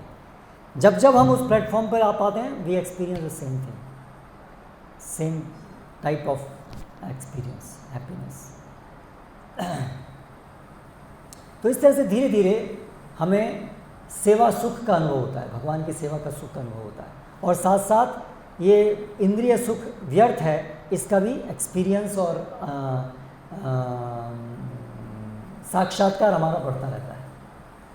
तो ये चीज़ें प्रोसेस के अंदर हमें बताई गई हैं और हम इन सब चीज़ों को खुद अपने जीवन में एक्सपीरियंस करते हैं, और ऐसे करके धीरे धीरे आगे बढ़ते रहते हैं। और हमारे सामने अनेक अनेक उदाहरण हैं जो इससे भी आगे जा कर के धीरे धीरे they communicate directly with the supreme person, talk to him, see him, live with him in this life itself, while living in this world itself. Ultimately it is to be experienced. So हमें देखना है, सत्य है, अंत तो वही proof है। we have to see and we can see and we should see, but not with these eyes, not with these senses, with the senses which are anointed with love of God. लेकिन उससे पहले ये सब stages आएंगी जिसको हम प्राप्त करके समझ पाएंगे कि दिस प्रोसेस वर्क्स। ये चीज प्रभुपाद यहाँ कह रहे हैं, श्रद्धा का विकास, धीरे धीरे ऐसी श्रद्धा का विकास होगा, हमारी फेथ सॉलिडिफाई होगी। Yes, this is truth. तो हमारा जो इंस्पिरेशन है और आगे जाने का, टू फॉलो दिस प्रोसेस, वो बढ़ेगा धीरे धीरे। तो इसलिए क्रमशः, स्टेप बाय स्टेप, तो उसमें धैर्य भी रखना पड़ेगा। हम सोचें कि हमें 10 दिन में सिद्धि प्राप्त हो जाए, श्रद्धा और उसके साथ साथ धैर्य, निश्चय, उत्साह, ये सब चीज़ें का कॉम्बिनेशन चाहिए। Then we can gradually traverse this path smoothly. So nutshell में कंक्लूड करने के लिए हम कैसे विश्वास करें? विश्वास किसी न किसी चीज़ पर तो हमें करना पड़ेगा ही। हम हर चीज़ को प्रेजेंटली अनुभव नहीं कर सकते हैं, हमारी अनुभव करने की क्षमता बहुत क्षीण है, इसलिए विश्वास तो हमें करना ही पड़ेगा। लेकिन सबसे अधिक विश्वसनीय क्या है, यही हमें चूज़ करना है। विश्वसनीय क्या है, ये चूज़ करना है। विश्वास करना हमारी व्यवस्था है, वो हमारा प्रेजेंट कंडीशन है। We can not live without faith because we are presently conditioned. We cannot experience perfectly. Therefore, faith is very much essentially our component. इसलिए जिसके अंदर श्रद्धा नहीं है, मतलब उसके पास वो अपनी इंद्रियों पर श्रद्धा कर रहा है। श्रद्धा के बिना तो कोई रह ही नहीं सकता है, वो अपनी इंद्रियों पर श्रद्धा कर, बस बात यही है। तो श्रद्धा इंद्रियों पे करनी है या स्क्रिप्चर्स पे करनी है, ऐसे महाजनों के ऊपर करनी है जिन महाजनों के जीवन से हम देख रहे हैं कि उन्होंने इंद्रियों पर संयम किया है। उनके पास इस संसार को, उनकी जो समझ है, उनका जो एक्सप्लेनेशन है, इट्स मोस्ट सेंसिबल एक्सप्लेनेशन। शास्त्रों के वचन, महाजनों के वचन, इट्स मोस्ट सेंसिबल। अरे हम कैसे विश्वास करें, ये प्रभुपाद जी ने बोल दिया, ठीक है, तो तो आपका वर्जन क्या है? मत करो उन पर विश्वास, ठीक है। आपका वर्जन क्या है? सामने कुछ होना भी तो चाहिए, ठीक है। उन पर विश्वास नहीं करोगे तो किस पे विश्वास करोगे? इसका मतलब अपने मन पे विश्वास करें, अरे ये सब बेकार है, तो सही क्या है? बेकार अगर ये है तो इसका मतलब आपको पता होगा ना सही क्या है, करेक्ट। केवल ऐसे बेकार है, कुछ ना कुछ तो कंसेप्शन हमारे दिमाग में है ही ना, कुछ तो कंसीव करेंगे ना हम। ये बेकार है तो सत्य क्या है फिर? किस आधार पे हम कह रहे हैं बेकार है? इस तरह से हमें विचार करना चाहिए कि हमारी व्यवस्था है, हम लोग बहुत छोटे हैं, we have to have faith. तो विश्वसनीय कौन है वो देखना है। हमारी इंद्रियां क्या विश्वसनीय हैं क्या? हमारा लॉजिक विश्वसनीय है क्या? नहीं है, क्योंकि वो अपूर्ण है। हम सब इंद्रियों के गुलाम हैं, तो हम अपने पे प्रेजेंट कंडीशन पे हम अपने पे विश्वास नहीं कर सकते हैं। दूसरी तरफ ये शास्त्रों को पालन करने वाले लोग हैं जिनका इंद्रियों पे संयम है, जिन लोगों के पास एक थियोलॉजी है which makes the best sense available, जो भी संसार में अवेलेबल हैं उसमें it makes the best sense. So ये आधार है जिसके आधार पे हम आगे बढ़ सकते हैं। आई एम नॉट सेइंग कि that is the proof in itself, ultimate proof तो क्या है? Directly perceive the reality. लेकिन वही तो बात है ना कि हम वहाँ पर अभी नहीं हैं, इसलिए विश्वास की जरूरत है। लेकिन विश्वसनीय है, इसके लिए ये सब उदाहरण दे रहा हूँ। तो बहुत सारी चीज़ें हैं शास्त्रों में, भविष्यवाणियाँ, है ना, ये सब चीज़ें हैं। ये सब किस लिए हैं? समझाने के लिए, बताने के लिए कि ये विश्वसनीय है। विश्वास तो करना होगा, लेकिन ये सबसे अधिक विश्वसनीय है। और केवल विश्वसनीय तक ही चीज़ सीमित नहीं है, विश्वसनीयता, विश्वास से प्रत्यक्ष तक ले जाने का मार्ग भी दिया गया है, ओपन फॉर एवरीवन। विश्वास से प्रत्यक्ष अनुभव करने का मार्ग भी दिया गया है। उस मार्ग पे आप चलिए, और चल करके स्टेप्स दिए हैं, उसका अलग अलग स्टेप का रिजल्ट दिया है, तो आप स्टेप पे चलिए, उन रिजल्ट्स को अनुभव कीजिए, और ऐसे करके आपकी श्रद्धा बढ़ेगी, और धीरे धीरे धीरे धीरे बढ़ते जाइए, then you will go to the highest level. So this is the methodology of scriptures. Why we should follow these scriptures? What is the basis of that? How do we accept it? This is the basis in nutshell. हरे कृष्ण। तो अभी यहाँ हम विराम देते हैं। अभी इसके ऊपर कोई और फर्दर क्वेश्चंस हैं, we will take up. Morning session से भी कुछ क्वेश्चंस थे, वो भी हम लोग ले सकते हैं, और प्रेजेंट सेशन से भी हम क्वेश्चंस ले सकते हैं। मॉर्निंग सेशन से किसके बारे में? आसक्ति के बारे में। आसक्ति को जस्टिफाई करना है।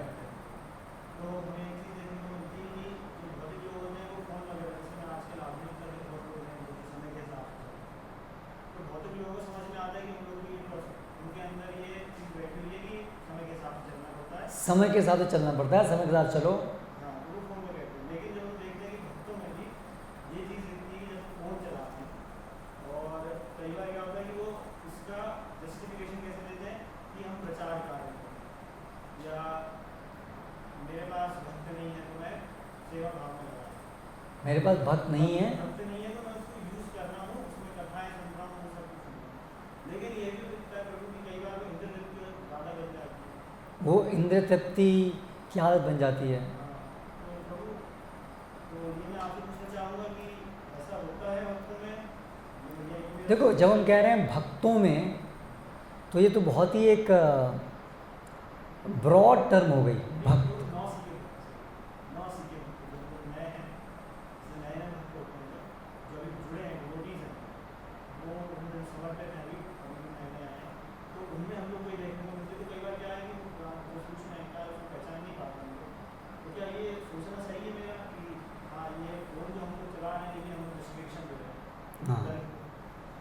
तो माया तो बहुत हमें चीट करने के लिए तैयार बैठी रहती है भक्ति के नाम पर। तो वो तो बहुत संभावनाएं हैं। देखिए, हम लोग जो आए हैं करोड़ों करोड़ों जन्मों से भगवान को झुठलाते हुए रहे हैं, है ना। ऐसा नहीं है कि हमारे को 20 साल ही हुए हैं बस इस जगत में आए हुए, करेक्ट। अभी हम भक्त बन गए, 20 साल ही हुए हैं, ऐसा नहीं है ना। बहुत करोड़ों करोड़ों जन्मों से भगवान से दूर हैं, भोग करने की वृत्ति के साथ में हैं, माया में अच्छे से घुसे हुए हैं। इसलिए ये सब टेंडेंसीज तो हमारे साथ में रहेंगी। अनर्थ, इसलिए बहुत बड़ी प्रक्रिया है भक्ति में एंटर होने के बाद, अनर्थ निवृत्ति। ऐसा नहीं कि भक्ति में एंटर होते हमारे सब एकदम से सब कुछ शुद्ध हो जाता है, अनर्थ तो रहते हैं बहुत समय तक। इसलिए ये सब संभावना है, इसलिए हमें सावधान रहना चाहिए, उन अनर्थों को ध्यान से देखते रहना चाहिए, उनको निकालते रहना चाहिए, तो वो बिल्कुल संभावना है। हाँ, हम तो आसक्ति में रहे हैं करोड़ों करोड़ों साल से, आसक्तियाँ तो रहेंगी, उनको निकालना है एक एक करके, टाइम लगेगा इसमें, दुख होगा, दर्द होगा, सब कुछ होगा, एक एक करके निकालना है अभी तो। और नियोफाइट स्टेज मत समझो आपकी अभी 2 साल में है, 3 साल में तो अभी ख़त्म हो जाएगी नियोफाइट स्टेज। हम लोग की भी नियोफाइट स्टेज ही है। सो वो neophyte ultimately it depends on, ultimately हमारी चेतना कहाँ तक पहुँची। So it number of years से नहीं होता है वो, है ना। तो यस, इट टेक्स टाइम, और ये माया बहुत चीटिंग करेगी। लेकिन अगर हम सिंसियर हैं, अगर हमने ये समझ लिया है, ये अगर हमारे अंदर, हृदय के अंदर, कि मुझे ये भोग, ये जगत के अंदर भोग करने से फ़ायदा नहीं है, ये मैं आई एम गेटिंग चीटेड, मुझे भगवान की सेवा करनी है, अगर ये समझ में निष्कपटता है, तो फिर कहीं पर भी जो आसक्ति के कारण जो गलत गलत माया, कुछ जस्टिफिकेशन, कुछ हम चीटिंग कर रहे हैं, कुछ छोटे, तुरंत वो दिखेंगे हमको, ये चीटिंग है, ये माया की चाल है, या जो मैं अपने को चीट कर रहा हूँ, ऐसा वो दिखेगा वो, तो फिर तुरंत उसको फिर रोकना है। लेकिन ये सब होगा, ये सब चीज़ें होंगी, क्योंकि ऐसा हमारे अंदर बहुत सारी वासनाएं, बहुत सारी गलत चीज़ें तो हैं।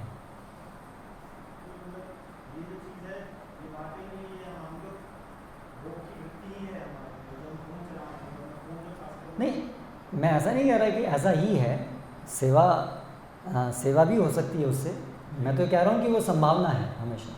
लेकिन ये जो हम देखते हैं ये चीज़, ये ज़्यादा नहीं, हम लोगों में तो यही है कि बहुत ज़्यादा लोग देखते हैं। हाँ, ये हो सकता है, हाँ बिल्कुल हो सकता है, सावधान रहना चाहिए। बट ऐसा भी है कि सेवा में भी इन सब चीज़ों को लगाया जा सकता है, लेकिन आरंभिक इसमें ज़्यादा सावधान रहने की ज़रूरत है, क्योंकि आरंभिक स्तर में ज़्यादा चांस है कि माया हमको चीट करेगी।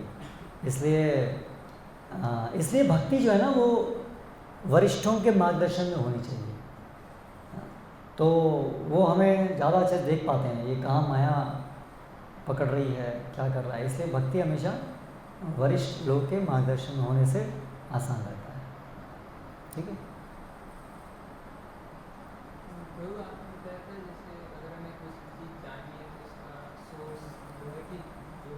अगर हमें कोई भी चीज़ जाननी है,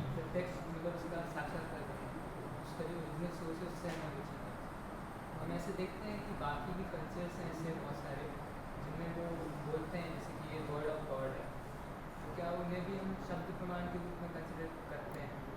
पर उनके में मेरे अनुभव में ऐसा नहीं है कि ये सब प्रोसेस हो कि इसी लाइफ टाइम में हम रियलाइज़ कर पाएँ रियलिटी के प्रोसेस।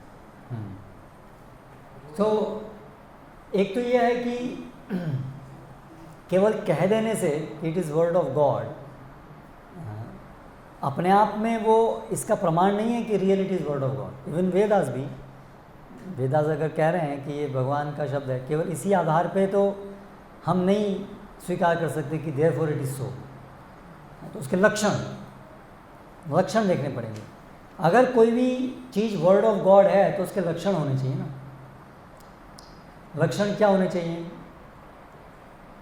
पहली चीज़, ब्रह्म प्रमाद विप्रलिप्सा करणापट, इससे वो बियॉन्ड होनी चाहिए। यानी कि वो जो स्टेटमेंट्स हैं, वो जो थ्योरी है, वो जो पूरा कंसेप्ट है, थियोलॉजी, वो परफेक्ट होनी चाहिए, वो कभी गलत नहीं होनी चाहिए किसी परिस्थिति में, किसी समय, किसी के लिए भी।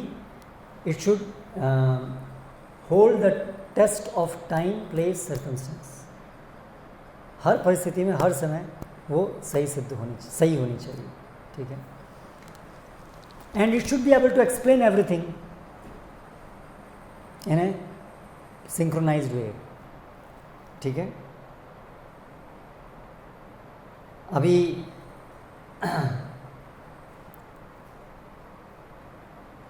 भगवान ने जानवरों को बनाया हमारे भोग के लिए,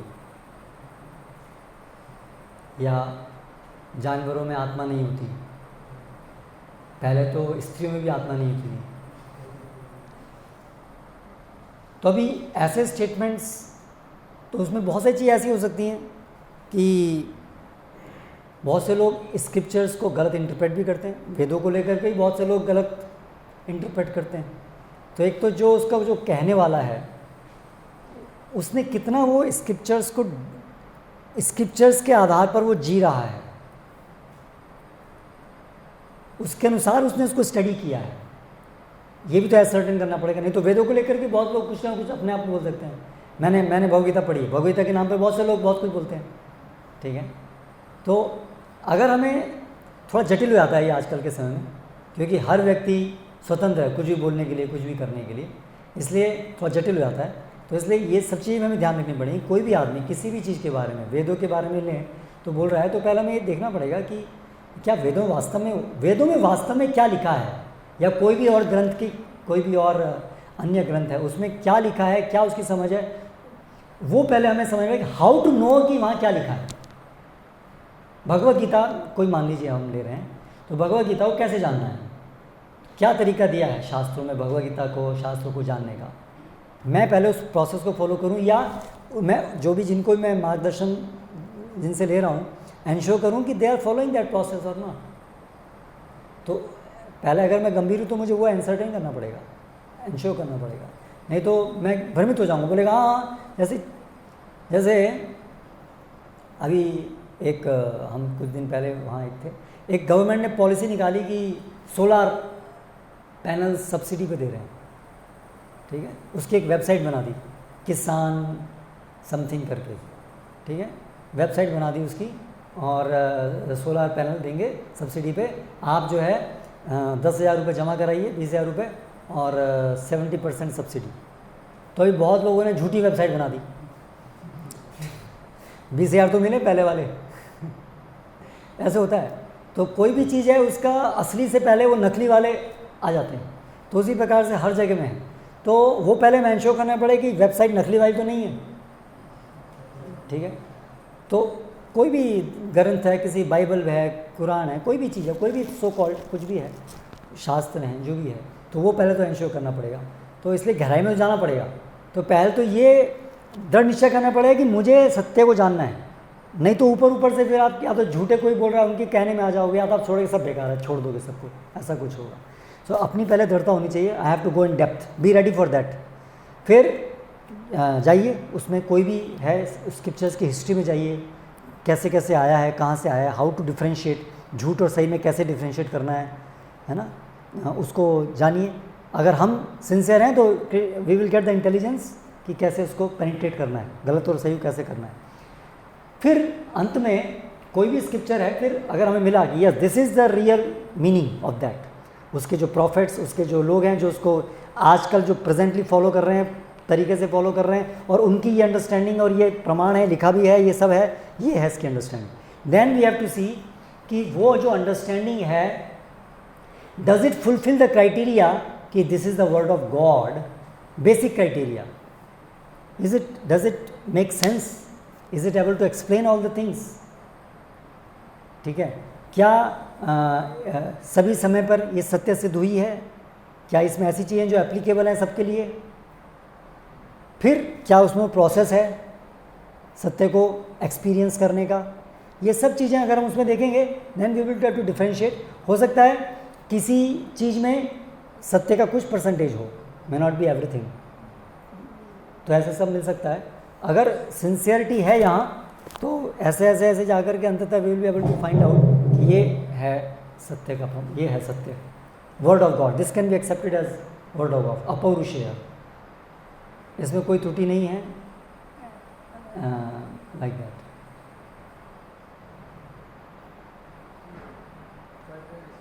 क्योंकि हम जितने भी प्रोसेस देखते हैं उसमें ये है कि आप जो भी प्रोसेस फॉलो कर रहे हो आउट ऑफ द बॉक्स जाके फिर जिन लोगों ने एक्सपीरियंस किया वो उसके बाहर जाके डेथ के बाद ही आप चीज़ें एक्सपीरियंस कर सकते नहीं, अगर डेथ के बाद ही कुछ एक्सपीरियंस होगा तो वो तो फिर कंप्लीटली अनवेरीफाइबल हो गया ना, फिर वो साइंटिफिक नहीं रहा वो process, it is just promise. If it is scientific it has to be experienced,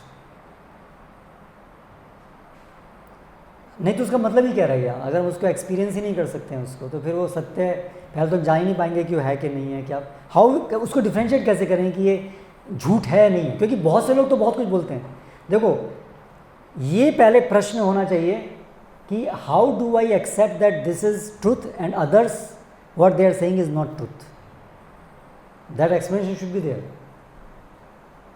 अगर ये है कि भाई डेथ के बाद नहीं करोगे तो फिर तो कुछ भी कुछ बोल सकता है, that doesn't is not very strong logic. हाँ, और कोई? नहीं, आपने तो एक प्रश्न पूछ लिया।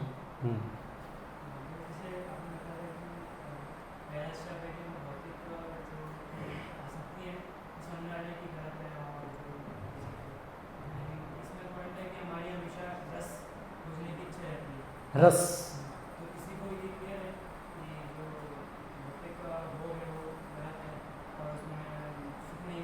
रस नहीं है, रस मतलब सुख, सुख रस सुख नहीं।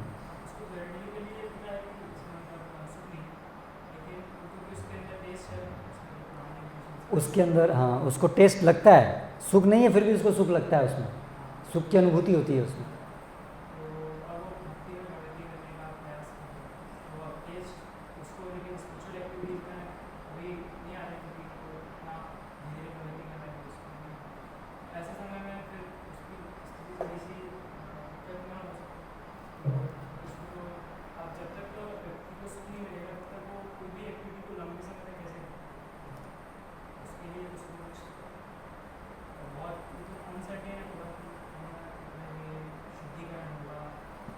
नहीं, अनसर्टेन नहीं है, it can be very fast, और इनिशियल जो उसका परिणाम है वो बहुत जल्दी प्राप्त हो सकता है। इवन फर्स्ट डे हम जब कीर्तन में भाग लिए, कभी भी कोई एक शुद्ध भक्त से संपर्क में आए, immediately we can experience the initial bout of that taste है, ग्लिम्स।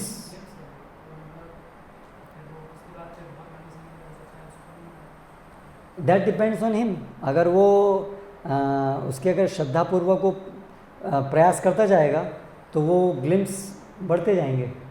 ऐसा नहीं है कि ग्लिम्स आने के बाद में फिर बहुत समय तक जरूरी प्रोसेस में ऐसा कुछ है कि उसको नहीं मिलने वाला, ऐसा नहीं है।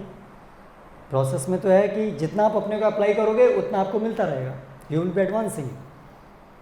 अगर वो व्यक्ति अपने आप अप्लाई नहीं कर पा रहा है तो अलग बात है, बाकी अगर आप अपने को अप्लाई करेंगे प्रोसेस में, दैन कम से कम आपको इतना रियलाइजेशन, इतना रस तो मिलता जाएगा कि आप उसको सस्टेन कर पाएंगे। अगर हम सस्टेन भी नहीं कर पा रहे हैं, इसका मतलब हम कहीं ना कहीं कुछ प्रोसेस में त्रुटि कर रहे हैं। हमारी कहीं या तो श्रद्धा नहीं है, या तो कहीं अपराध कर रहे हैं, या तो हम लेज़ी हैं, something is there, we are not applying to process. नहीं तो ऐसा नहीं हो सकता कि आप प्रोसेस अप्लाई कर रहे हैं और आपको वो उतना सफिशेंट सुख, आध्यात्मिक सुख भी प्राप्त नहीं हो पा रहा जिससे कि आप कोई भी आपके अंदर उस प्रोसेस को कंटिन्यू करने की कोई उत्साह आपको उत्पन्न हो रहा हो, भौतिक सुख ओवरकम किए जा रहा हो। तो भौतिक सुख ओवरकम करेगा टाइम टू टाइम, लेकिन ऐसा नहीं कि आप ये सुख आपको कोई मिल ही नहीं रहा है और आप प्रोसेस पालन कर रहे हैं, ऐसा नहीं होगा। भगवान की अगर हम सेवा में अपने को अप्लाई कर रहे हैं तो भगवान के साथ संपर्क आने से आध्यात्मिक सुख प्राप्त होगा। अगर भगवान प्रसन्न हो रहे हैं तो प्राप्त होगा। अगर हम प्रोसेस कर रहे हैं ढंग से, हमारा एटीट्यूड सही है, प्रोसेस सही है, सो कृष्णा रेसिप्रोकेट्स। तो अगर नहीं हो रहा है ऐसा तो हमें एक्सप्लोर करना पड़ेगा कि मैं कहीं कुछ गलती कर रहा हूँ, कहीं कुछ त्रुटि कर रहा हूँ।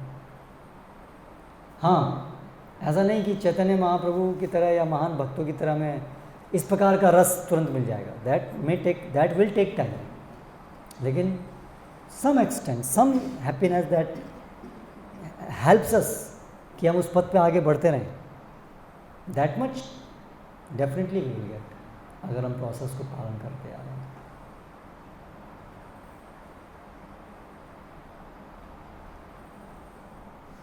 और हाँ,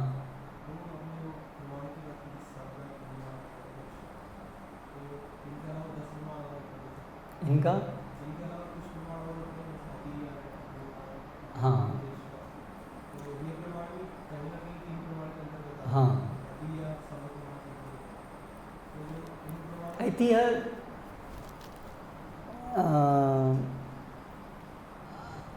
नॉट नेसेसरीली कि बिल्कुल शब्द के अंदर आता है, कई जगह मिक्सचर भी होते हैं कई चीज़ों के,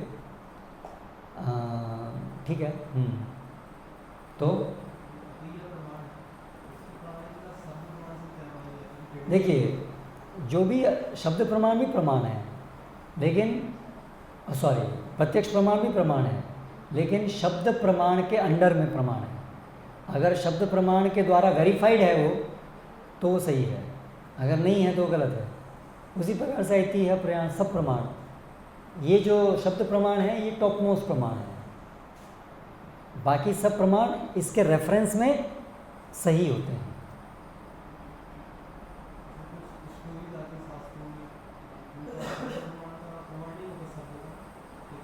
नहीं, शास्त्रों में आते तो शब्द प्रमाण ही हुआ ना, लोक कथा।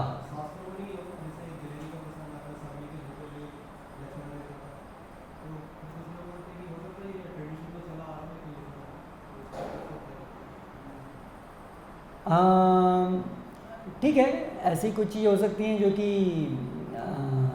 ट्रेडिशनली चली आ रही हैं, लेकिन उसका कोई हमें शास्त्रों में वर्तमान में नहीं मिल रहा है। लेकिन अगर वो चीज़ जो है बेसिक शास्त्रों के प्रिंसिपल को कॉन्ट्रडिक्ट नहीं कर रही हैं, तो still they can be accepted, क्योंकि बहुत सारे तो वर्तमान में हमारे शास्त्र जो हैं 6% बाकी हैं, तो संभावना है कि बहुत सारे पुराण इत्यादि तो रहे नहीं हैं अभी। तो लेकिन अगर वो उनका जो बेसिक अंडरस्टैंडिंग है, अगर वो जो पंडित हैं जो शास्त्रों में शास्त्रों के मन को जानते हैं, वैष्णव एडवांस डिवोटीज़ हैं, वो उसको एसर्टेन कर सकते हैं कि इसमें कोई सैद्धांतिक रूप से त्रुटि नहीं दिखती है, so it can be accepted उस तरह से। अगर उसमें शास्त्रों में की दृष्टि से सैद्धांतिक त्रुटि नहीं दिखती है, इट कैन बी एक्सेप्टेड, तो उससे कोई वो नहीं पड़ता है, उससे हानि नहीं होती है उससे एक्सेप्टेंस।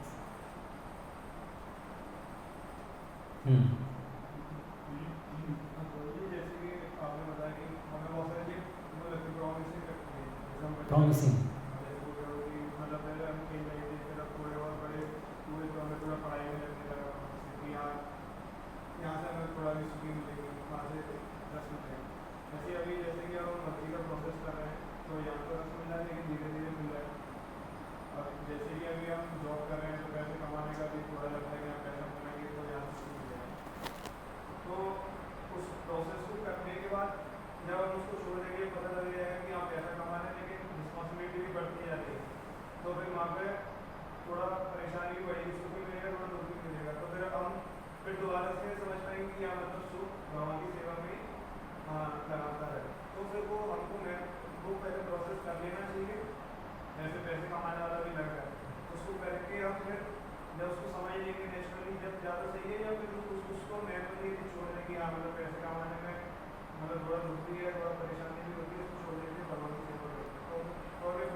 प्रश्न सबको समझ में आ गया?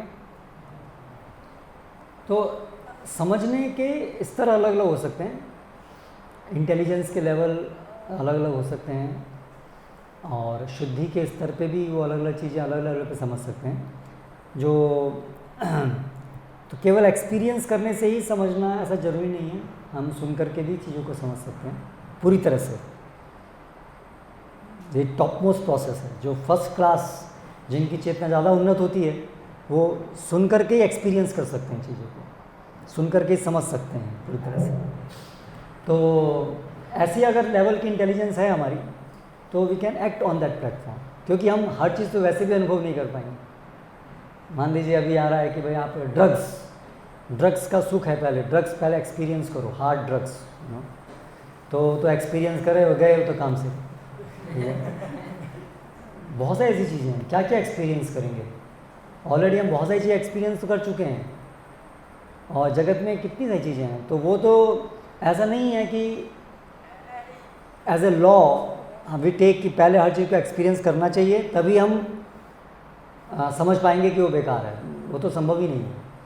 लेकिन इंडिविजुअल के लिए यदि ऐसा हो रहा है, यदि उसको लग रहा है कि सुन करके समझ में आ रहा है, लेकिन फिर भी इतना कन्विक्शन नहीं बन रहा है कि ये बेकारी है, फिर भी इच्छाएँ आती हैं, बहुत परेशान करती हैं वो इच्छाएँ, जा ही नहीं रही हैं, बहुत तीव्र हैं कि मुझे ये करना ही। तो फिर उसके लिए शास्त्रों में जो विधिवत धर्म के अनुसार, मतलब सुख लेकिन धर्म के अनुसार, जिसमें कि रिस्पॉन्सिबिलिटीज़ धर्म के अनुसार करनी है, तो फिर वो मार्ग चुनना चाहिए फिर, ठीक है, जिससे कि रियलाइजेशन धीरे धीरे आएंगे। पाप नहीं करना है, कम से कम शास्त्र के अनुसार करना है, तो फिर उसमें धीरे धीरे फिर वो ग्रेजुअल प्रोसेस हो गया। अगर हम सीधे नहीं केवल सुन करके नहीं समझ पा रहे हैं, तो फिर एक्सपीरियंस करके समझना दूसरा स्तर है। लेकिन फिर उसमें वो साथ भक्ति और धर्म के अनुसार फिर वो करेंगे तो, क्योंकि अगर पाप कर देंगे, मान लीजिए एक्सपीरियंस, पाप को तो कभी नहीं करना चाहिए, वो तो समझ में आए कि नहीं आए, बस ये पाप है, नहीं करना है, ख़त्म, ऐसा होना चाहिए। क्योंकि वो तो पाप करा तो उसके तो परिणाम, वो तो हमें और अशुद्ध करता है। पाप करने से जो हम एक्सपीरियंस करते हैं, उससे ऐसा नहीं कि हमें उससे रियलाइजेशंस होते हैं, रियलाइजेशंस आ भी सकते हैं, लेकिन वो हमें कवर भी करता है, वो हमें हमारी चेतनाओं को कवर भी करता है बहुत ज़्यादा। तो इसलिए हमें ऐसा नहीं सोचना चाहिए कि मुझे रियलाइजेशन लेने, चलो पाप करता हूँ, उससे फिर दंड मिलेगा, ये होगा, तो रियलाइजेशन आएंगे। वो बोनाफाइड तरीका नहीं है रियलाइजेशन लेने का। अगर हमें एक्सपीरियंस करना है तो वो धर्म के अनुसार हम करें, उससे फिर धीरे धीरे हमें रियलाइजेशन।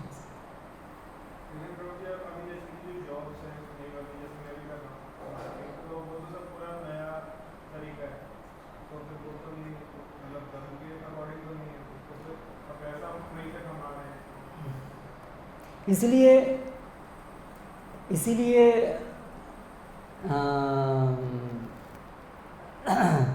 ऐसा नहीं है कि वो जॉब करने से रियलाइजेशंस आएगा। बात यह है कि ऐसी स्थिति हो सकती है हमारी कि हम अभी उसे रियलाइज़ नहीं कर पा रहे हैं उसको, तो हमें करने की व्यवस्था है, something we have to do. और प्रेजेंट कंडीशन में धार्मिक तरीके से चीज़ों करने के अवसर बहुत कम हैं, तो we are forced to do some things जो आदर्श नहीं है पर फिर भी करनी पड़ रही हैं। इस तरीके से उसको समझ कर कीजिए। और शुद्धिकरण के लिए भक्ति प्रोसेस, शास्त्र विधि, और ठीक है, जो भी आप उससे प्राप्त कर रहे हैं उसको अपनी यथासंभव भगवान की सेवा में लगाएं। उस तरीके से आपको धीरे धीरे शुद्धि होगा। पर केवल वो जॉब कर देने मात्र से तो नहीं होने वाला, क्योंकि वो तो वैसे ही वो धार्मिक तरीका नहीं है। तो वो आपकी एक व्यवस्था को लेकर के आप उसे कीजिए कि मेरी जो भी कंडीशनिंग है उसके अनुसार I have to act on that platform immediately, I cannot act on a different higher platform, इसलिए मुझे करना भी होगा। लेकिन शुद्धि के लिए साथ साथ मैं हियरिंग, चैंटिंग, एसोसिएशन ये सब करूँगा, जिससे कि मेरी चित्त शुद्धि हो। और जब मेरे लिए पॉसिबल होगा कि मैं धर्म के अकॉर्डिंगली कर पाऊँ या पूरी तरह से एक शुद्ध भक्ति के प्लेटफॉर्म पे कर पाऊँ, then I will adopt that way. हाँ,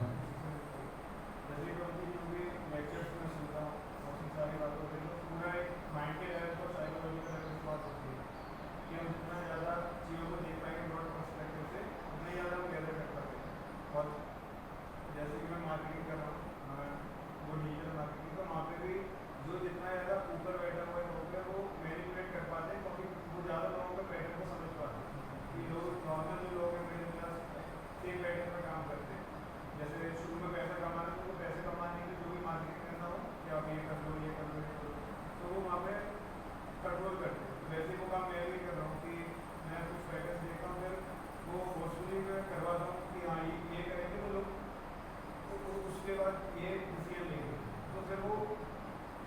जैसे मेरे को मतलब ये मैं और समझ पाता हूँ ज्ञानी जी ऐसे काम कर रहे हैं, तो मैं उसको मटेरियली अप्लाई कर रहा हूँ, तो वो चीज़ मेरे को कभी कभी ऐसा लगता है कि लेक्चर सुनने के बाद उसको मैं आगे गलत वे में कर रहा हूँ। वो तो है कि शास्त्रों से हम कुछ ज्ञान लें, ज़्यादा में क्लैरिटी आए और फिर हम उसको शास्त्रों के विरुद्ध जाने वाली डायरेक्शन में लगाएं, है ना, तो दैट इज़ ट्रूथ। तो अच्छा है कम से कम आपको ये फीलिंग हो रही है कि this is not the right thing, तो ये भी अच्छी बात है that you are feeling like that. और वो सत्य भी है कि ये बहुत आसुरी समाज है आज का, एक्सप्लॉइटेटिव मेंटालिटी, और उसमें जो भी हम काम कर रहे हैं लोगों को और सबको बस अपना ग्रीड के लिए करना, इट्स रियली हेलिश। तो इसे सबको गंभीरता से सोचना चाहिए रियली कि हमें जो है इस मॉडर्न सोसाइटी में, क्योंकि बहुत पाप में है ये, बहुत डेमोनिक सोसाइटी है ये, तो इसके अंग बनना तो मतलब विवशता है तो ही बनना चाहिए, नहीं तो इससे निकलने के लिए प्रयास करना चाहिए, इसका अल्टरनेटिव ढूंढना चाहिए।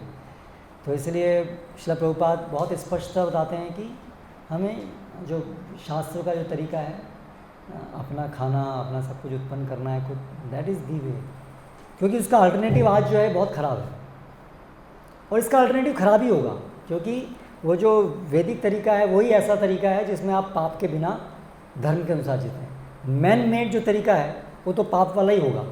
आजकल वो ज़्यादा ग्रॉस हो गया है, पहले वो थोड़ा सटल था, अभी दिन पे दिन ज़्यादा ग्रॉस होता जा रहा है। बाकी बीज तो वही पहले वाले ही हैं, उसमें जो भी भगवान के विरुद्ध वाला, धर्म के विरुद्ध वाला है तो सब पाप ही। आजकल वो ज़्यादा ग्रॉस होते जा रहा है, बहुत क्रूएलिटी एंड ऐसा होता जा रहा है बस। तो इसलिए अच्छा है वो भी ज़्यादा स्पष्ट हो रहा है, अरे यहाँ तो बहुत बेकार है। सटल था तो थोड़ा मुश्किल था भेद कर पाना, ये भी ठीक ही है ना। जैसे टीचर बन गया कोई, साइंस पढ़ा रहा है, मैं तो साइंस का टीचर, मैं गलत नहीं कर रहा, अरे यहीं तो बीज है सारी गलती का, ये जो आज ये सारी जो आज आई है वहीं से तो आई है, ठीक है। तो वो समझना वहाँ मुश्किल होगा, लेकिन आज वो ब्लैटेंट हो गया है थोड़ा। तो ये तो ट्रुथ है, अगर हम रियली भक्ति में एडवांस कर रहे हैं तो हमें कचोटेगा ये, क्या मैं क्यों इसमें आसुरी समाज में एक सहायक बन रहा हूँ, तो वो हमें दुखना चाहिए हृदय में, और हमें उसके अल्टरनेटिव्स की तरफ जाना चाहिए उसके लिए। Anything else?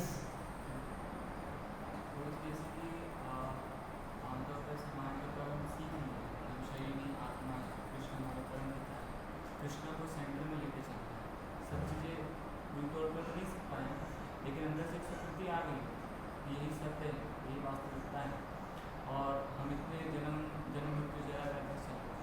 तो अब आगे क्या करना है? आगे क्या करना है? आगे उस पर एक्ट करना है। जैसे हम कृष्ण भावना में जीवन जी रहे हैं, लेकिन कृष्ण भावना में जीवन को जीने का स्टार्ट किए हैं। कृष्ण भावना में जीवन मतलब केवल कृष्ण के लिए जीना, केवल कृष्ण का सुख ही हमारे हृदय में होना चाहिए, और अन्य कोई विचार, अन्य कोई इच्छा नहीं होनी चाहिए, वो है कृष्ण भावना में जीवन।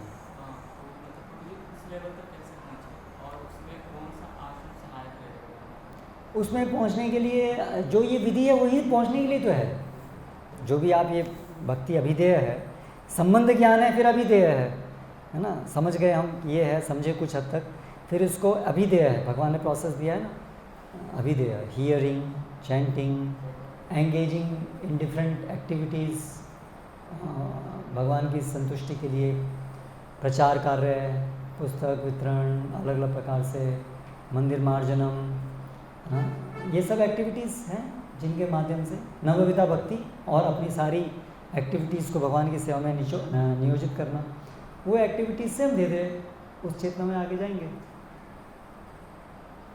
तो डाउट कहाँ है आपका? आश्रम।